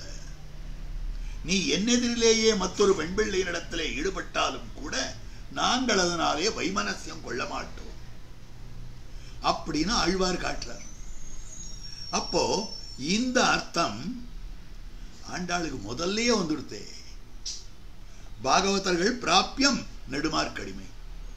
அந்த பாகவதர்களோடு பகவத் அனுபவம் கொள்ள வேண்டும், நீராட போதுவீர் அப்படின்னு சொல்லும்படியான வார்த்தை இருக்கிறதுனாக்கா கடைகோழி. கடைகோடி, கடைகோடினா சரமம்னு அர்த்தம், ஃபைனல். இதுக்கு மேல ஒரு அனுபவம் கிடையாது. ஆகவே நிலையிட்ட அர்த்தம், சரமமாக நிலையிட்டிருக்கக்கூடிய அர்த்தம் இவளுக்கு முற்பட்டது, முதல்லயே சேர்ந்ததுன்னு காட்டப்படும். கிருஷ்ணனை பிரிந்த இந்த தர்மஹானி கண்டு மாறி மறுத்தது. கண்ணனும் கோபிமார்களும் பிரிந்து விட்டு இருக்கிறார்கள், அதனால மழையானது இல்லாமல் போயிற்று. கூடினால் பிரகிருஷ்ட முதித்தோலோகா, கண்ணனும் கோபிமார்களும் கூடினால் சக்கரவர்த்தி திருமகனார் ராஜ்யத்துக்கு வந்ததும் பிரகிருஷ்ட முதித்தோலோகா, உலகம் சந்தோஷித்தது. பிரிந்தால், விட்டுட்டு போனால் அபிவிருக்ஷா பரிம்லானாஹா, ராமனெம்பெருமான் தான் ஊரை விட்டு புறப்பட்டு போனான். அப்படி ஊரை விட்டு புறப்பட்டு போனதும் அபிவிருக்ஷாஹா பரிம்லானாஹா சபுஷ்பாங்குர கோரகாஹா என்று மரங்கள் எல்லாம் எல்லாவற்றையும் உதிர்த்து விட்டது, வறண்டு போச்சு ஊரே. அப்போ ராமபிரான் வந்தான்ற போது லோகம் சந்தோஷப்பட்டது, ராமபிரான் போனான்ற போது துக்கப்பட்டது. அப்படி இருக்கக்கூடிய நிலை. முன்பே மழை பெய்யாமைக்கு நோற்றார்களாகுமா. அப்போ என்ன ஆச்சுன்னா, தர்மஹானியானால் மழை பெய்யாது, தர்மத்துக்கு குறை ஏற்பட்டால் மழை பெய்யாது. ஆகவே இங்கு கண்ணனும் கோபிமார்களும் கூடவில்லை, அதனால மழை பெய்யவில்லை ஒரு அர்த்தம். ரெண்டாவது, மழை பெய்யணுன்றதுக்காக இனிமேல் நோன்பு நோக்க போறா. இவ நோன்பு நோக்க வேண்டும் என்றால் கண்ணனோடு சேரணும். கண்ணனோடு சேரணும்னா மழை பெய்யணும். மழை பெய்யணும், அதனால நோன்பு நோக்கணும்னா மழை பெய்யாத இருக்கணும். அதனால ஏற்கனவே மழை பெய்யக்கூடாது, மழை பெய்யக்கூடாது, மழை பெய்யக்கூடாதுன்னு இவ நோன்பு நோற்றாளாம். அப்ப மழை பெய்யாது போச்சு. உடனே இவாளை கூப்பிட்டு நீங்கள்லாம் நோன்பு நோக்க வேண்டும்னு சொன்னான். கண்ணன் எல்லாத்தையும் உங்களுக்கு சேகரித்து கொடுப்பான்னு சொன்னான். அதனால அமைந்திருக்கக்கூடியது முன்பே மழை பெய்யாமைக்கு நோற்றார்கள் ஆகவுமா. மேலையார் செய்வனர்கள் என்று விருத்தாச்சாரங்களை நினைக்கிறது ஆழ்வார்களை. ஆக மேலையார் செய்வனகள், முன்னோர்கள் என்னென்ன பண்ணினார்களோ அது விருத்தாச்சாரங்கள்னா விருத்தர்களான மகாத்மாக்கள். அர்ஜுனன் உபாயத்தை கடைகோழி நிலையெடுத்துக் கொண்டார் போலேயும் அர்ஜுனன் உபாயத்தை சர்வதர்மான் பரித்தியஜ்ய மாமேகம் சரணம் ரஜா என்னும்படியான அந்த வாக்கியத்தை கட்டி அவன் அத்தியவசித்தான். நிலைவெடுத்துக் கொண்டார் போலேயும் பரதாழ்வான் உபேயத்தை, பெருமாள் திரும்பி வந்தார், பரதன் சொல்றான், யாவதா வர்த்ததே சக்கரம் யாவதீச்ச வசுந்தரா தாவத்வம் இஹ சர்வஸ்யா சுவாமித்வம் அனுவர்த்தையா. எதுவரையிலே சூரிய சந்திரர்கள் இருக்கிறார்களோ அதுவரைக்கும் நீ சுவாமி, நாங்கள்லாம் சொத்தாக உனக்கு அனுகுணமாக இருக்க வேண்டும் என்று பிராபியத்தை சொன்னான். கடைசியில அர்ஜுனன் பகவத்கீதையின் கடைசியில உபாயத்தை வெளியிட்டு காட்டினான். பரதாழ்வான் ராமாயணத்தினுடைய கடைசியில பலனை வெளியிட்டு காட்டினான். ஆக பலன் சூரிய சந்திரர்கள் இருக்கிற வரைக்கும் அவன்தான் சுவாமி, நாங்கள்லாம் அடியவர்கள். அதை காட்டுவித்தார் போலேயும் ஆண்டாள் இது ரெண்டையும் முதல்லையே சொல்றா. ஆக கடைசியில் அவர்கள் சொன்னது, அர்ஜுனன் கடைசியில சொன்னது, பரதாழ்வான் கடைசியில காட்டினது, இது ரெண்டையும் ஆண்டாள் முதலிலே காட்டுகிறாள். என்ன காட்டுகிறாள் என்னால், ஆக முதலிலே நாராயணனே நமக்கே பறை தருவான் அப்படின்னு அதை நிலைப்படுத்தினாள்.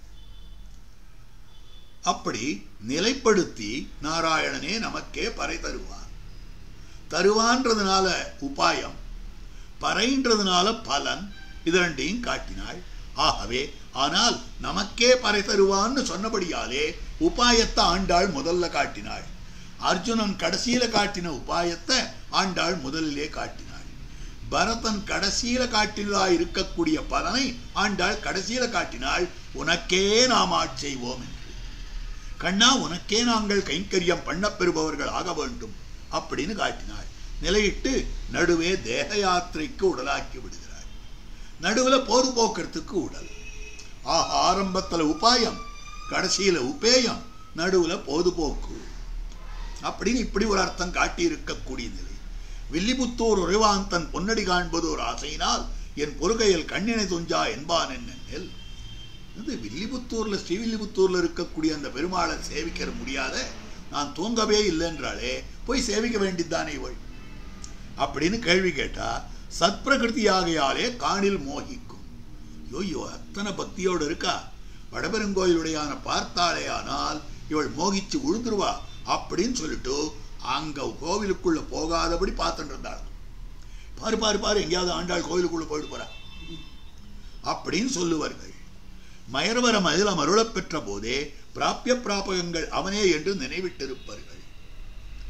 எப்ப ஞானம் வந்ததோ அப்பவே ஆழ்வார்களுக்கு அடைய வேண்டியவனும் பகவான் தான், அடைவிப்பவனும் பகவான் தான் அப்படின்றது தெரியும். இது ஆழ்வார்களுக்கும் ஒக்கும், ஆண்டாளுக்கும் ஒக்கும். ஆழ்வார் அப்படிதான், ஆண்டாளும் அப்படிதான். இவாள்லாம் எல்லாம் ஒரே விதமாக தான் பேசுவாங்க. பரதத்துவத்தில் வித்தியாசம் இருக்கா? கிடையாது. பரமஹிதத்தில் வித்தியாசம் இருக்கா? கிடையாது. பரமபுருஷார்த்தத்தில் வித்தியாசம் இருக்கா? கிடையாது. அப்படி இருக்கக்கூடியவர்கள் அரைச்சணமும் தங்களுக்கு தேக யாத்திரை நடவாமையாலே கிடந்து அலமந்து கூப்பிட்ட பாசுரங்கள் இப்பிரபந்தங்கள். அப்போ பிராபிய பிராபகங்கள் அவனேன்னு இவர்கள் இருக்கிறபடியாலே அவ என்ன பண்றான்னாக்கா, பெருமாளை தவிர அரட்சணமும் வேற விஷயத்துல ஈடுபட்ட மாட்டார்கள். அதனால் ஆழ்வார்களுடைய பிரபந்தங்கள் எல்லாம் பகவத் அனுபவம் கிடைக்காத போது ஓன்னு கதற பாட்டாவே இருக்கிறது. சாட்சாத் பிரமேயம் இது. அப்ப இந்த பிரபந்தத்துக்கு நேரான பிரமேயம் எதுன்னு கேட்டால் சாட்சாத் பிரமேயம் பிராபிய பிராபகம்.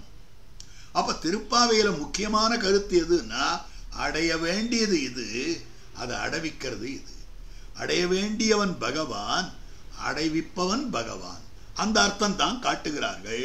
அல்லாதன பகவத் அபிப்பிராயத்தாலே அர்த்தாத் சித்தங்கள். மற்றதெல்லாம் எம்பெருமானுடைய அபிப்பிராயத்தாலே அர்த்தாத் சித்தங்கள். அந்தந்த அர்த்தத்தால நம்ம பல அர்த்தங்களை நாம் பார்த்து கொள்ளலாம். ஸ்ரீ ஜனகராஜன் திருமகளுடைய ஆற்றாமை பிறந்த பாசுரங்கள் சக்கரவர்த்தி திருமகனை பெருகைக்கு உடலாக விழுந்தார் போது. ஜனகராஜன் திருமகள் அசோகவனத்தில் இருந்து கொண்டு ஆத்தாமையாலே துக்கப்பட்டாள். அது கடைசியில் எங்க கொண்டு வந்து சேர்த்ததுன்னா ராமனோட சேர்றதுக்கு சேர்த்தது. அது மாதிரி ஆண்டாளுடைய ஆற்றாமை பிறந்த பாசுரங்கள் பெரிய பெருமாள் திருவடிகளை பிராபிக்கைக்கு உடலாய் விழுந்தது. ஆகியவள் ஆத்தாமையாலே கதறினாள், பெரிய பெருமாள் திருவடிகளை அடைந்தாள் அப்படின்னு காட்டப்படுகிறது. சுவாபதேசாதிகளால் பகவத் தியானத்துக்கு எல்லை பெரியாழ்வார் படி, அந்யாபதேசத்துக்கு எல்லை அவர் மகள் படி. அப்போ பெரியாழ்வாருடைய கருத்தென்ன, ஆண்டாளுடைய கருத்தென்னு பாருங்க. சுவாபதேசம்னா அவ மனசுல இருக்கிற அர்த்தம். அப்ப பெரியாழ்வாருடைய கருத்து என்னன்னா, பகவத் தியானத்துக்கு எல்லை பெரியாழ்வார் படி. ஆக பெரியாழ்வார் விஷ்ணு சித்தர்னு பேரோ இல்லையோ, பகவான தியானம் பண்ணிட்டு இருந்தோ, அதான் ஆனந்தாவம். ஆண்டாள் அவனுக்கு பத்தினியாயிருங்கோள், அந்யாபதேசம். அப்ப அவர் மகள் படி. ஆண்டாள் பகவத் பத்னியாயிருக்க வேண்டும்ன்றது, பெரியாழ்வார் பகவான நினைச்சுட்டே இருக்க வேண்டும். இவா ரெண்டு பேரும் இருக்கிறார்கள். மடலெடுக்க பாராதே நோன்பிலே கையை வைத்து கிருஷ்ணன் மடலெடுக்க காணில் நாமும் வீருடையோம் என்று உபேட்சித்திருக்கும். ஆழ்வார் திருவங்கை ஆழ்வார் மடலூர்ந்தார், நம்ம ஆழ்வார் மடலூர போறேன்னு சொன்னார். இவளும் மடலூர் இருந்திருக்கலாமே, ஏன் நோன்புல கை வைத்தாள்? ஏன் நோன்பு எடுக்க வேண்டும்? ஏன் நோன்பு நோக்க வேண்டும் அப்படின்னு கேள்வி கேட்டார்கள். மடல் கண்ணனை குறித்து எடுத்தால் என்ன பண்ணுவான் தெரியுமா? நீதான் பெரியவளா, எனக்கு தெரியாதா அப்படின்னு எதிர் மடல் எடுப்பான். மடல் எடுக்கிறது சண்டை போடுறதுன்னு அர்த்தம், அவனை குத்தம் சொல்றதுன்னு அர்த்தம், ஊரெல்லாம் அவன் பேர்ல தோஷத்தை சொல்லிட்டு போறதுன்னு அர்த்தம். ஊரெல்லாம் நீ தோஷத்தை சொல்லிட்டு போனேன்னா உனக்கு மேல தோஷம் சொல்லுவேன் நான். இது கண்ணன் அந்த மாதிரி. ஐயோ இந்த மாதிரி நம்மளை தோஷம் சொல்றாளே, இது இல்லாத பார்த்துக்கணுமே கிடையாது. என்னதான் தப்பு பண்ணன்றியா, நீ தப்பு பண்ணலையா அப்படின்னு கேட்கிற பிரகிருதி. அதனால உபேட்சித்திருக்கும் இதர உபாயங்களை விட்டு. ஆனால் இந்த கண்ணன் எப்படி சொல்லியிருக்கார்? மற்ற உபாயங்களை விட்டுடு என்னையே பிடிச்சுக்கோன்னு சொல்லியிருக்கார். அப்படி இருக்கிற போது நோன்புன்னு ஒன்று நோத்தால் என்ன பிடிச்சுக்கோன்னு சொல்லி செய்திகள் எங்கேயோ போறது, எங்கேயோ போயிருதுன்னு வருத்தம் வந்துடும். ஐயோ போகாதீங்கவா, வந்துருவானோ இல்லையோ. அதனால ஒன்றும் சகியான், இவர்கள் தங்களுக்கு தேக யாத்திரையா இருக்கிலும் நாட்டார் தர்மம் என்று அடுத்து கட்டுமதும் பொறுக்க மாட்டான். இவர்கள் தங்களுக்கு தேக யாத்திரையா இருக்கிலும் நாட்டார் தர்மம் என்று அடுத்து கட்டுமதும். இவாளுக்கு தேக யாத்திரை இவாளுக்கு தொழிலாக இருந்தாலும் உலகத்தவர்கள் நாட்டார் அடுத்து கட்டுமதும் தர்மம் என்று அடுத்து கட்டுமதும். சாதாரண ஜனங்கள் இது தர்மம், இது தர்மம், இது தர்மம் அப்படின்னு சொல்லிட்டு நல்ல காரியம் உபாயம்னு எதை சொல்லுகிறார்களோ, கர்மயோகம் தர்மம், ஞான யோகம் தர்மம், பக்தி யோகம் தர்மம் எல்லாரும் சொல்லிட்டு இருப்பார். கர்மஜான பக்திகளை சொல்லிட்டு இருப்பார். அந்த கர்மஜான பக்திகளை தர்மம் என்று அடுத்து கட்டினாலும் கூட, உலகத்தார் அடுத்து கட்டினாலும் கூட, அதே கர்மஜான பக்திகளை இவர்கள் வேறொரு முகத்தாலே இது செய்யாமல் என்னால் இருக்க முடியாது அப்படின்ட்டு அதே தர்மத்தை செய்யறான்னு வைக்கலாம். அப்ப கூட பெருமாள் அதை பொறுத்துக்க முடியாது. நான் தர்மம் இருக்கச்சே அதெதையோ பிடிச்சுட்டு இருக்கியா நீ அப்படின்னு அவனுக்கு கோபம் வந்துடும். பொறுக்க மாட்டான், அப்போதே கலந்து கொடுன்னு இருக்கும். அதனால எதையோ நாம பண்ணினால் அவனுக்கு கோபம் வருது. என்னுடைய தேக யாத்திரைக்காக நான் பண்றேன், எனக்கு போது போகணுமோ இல்லையோ, அதனால நான் சகஸ்நாமம் சொல்றேன். எனக்கு போது போகணுமோ இல்லையோ, அதனால நான் இந்த காரியத்தை பண்றேன் அப்படின்னா வேண்டாம் நான் அவனுக்கு பலனை கொடுத்துடுறேன், நான் வந்துடுறேன்ட்டு வந்துடுவான்.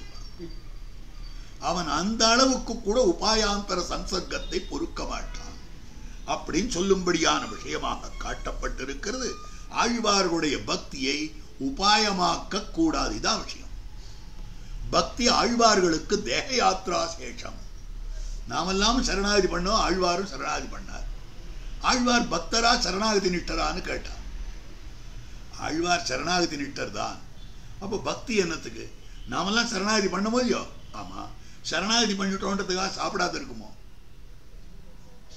அப்போ உடம்பு வாழறதுக்காக இருக்கிற நாள் வரைக்கும் நாம நன்னா இருக்கிறதுக்காக இந்த இடத்துல சாப்பாடு உணவு உண்ணுகிறோம். ஆனால் நமக்கு மோட்சத்துக்கு உபாயம் பகவான் தான். அந்த மாதிரி ஆழ்வார் பக்தி செலுத்துகிறாரே, அந்த பக்தி தேக யாத்ரா சேஷம். அந்த பக்தி இல்லைன்னா ஆழ்வாரால் இருக்க முடியாது, இருக்கார். மற்றபடி ஆழ்வாருக்கு பலனை கொடுக்கிறது பகவான் தான், சரணாகதி தான் அப்படின்னு காட்டும்படியான விஷயம். ஆகவே அப்போதே கலந்து கொண்டு நிற்கும் அப்படின்னு காட்டுறார். இதுவரைக்கும் ஆண்டாளுடைய வைபவம், திருப்பாவையனுடைய வைபவம், அதுக்கு மேல திருப்பாவையில சொல்லப்பட்டிருக்கக்கூடிய அர்த்தத்தினுடைய வைபவம் எல்லாவற்றையும் காட்டிவிட்டார். அவதாரிகா பிரகரணத்துல ஆய் ஜனன்யாச்சாரிய சுவாமி இத்தனை அர்த்தங்களை காட்டியிருக்கிறார். இதுக்கு பிறகு நாளை தொடக்கமாக ஒரு பாசுரமாக அனுபவிக்கலாம். இன்றைய தினம் நாள்பாட்டு முதல் பாசுரமானபடியாலே கோட்டியார் நாள்பாட்டை அனுசந்தானம் பண்ணவடுமாய் பிரார்த்திக்கிறேன். மார்கழி திங்கள் மதி நிறைந்த நன்னாளால் ஈராடப் பொதுவீர் பொதுமினோ நேரிழையீர் சீர்மல்குமாய்ப்பாடி செல்வச் சிறுமீர்கள் கூர்வேல் கொடுந்தொழிலன் நந்தகோபன் குமரன் ஏரார்ந்த கண்ணிய சோத இளம் சிங்கம் கார்மேனி செங்கண் கதிமதியம் போல் முகத்தான் நாராயணனே நமக்கே பரதருவான் பாரோர் புகழப் படிந்தேலோர் எம்பாவாய். நாளைக்கு கிரமமா காலக்ஷேபம்.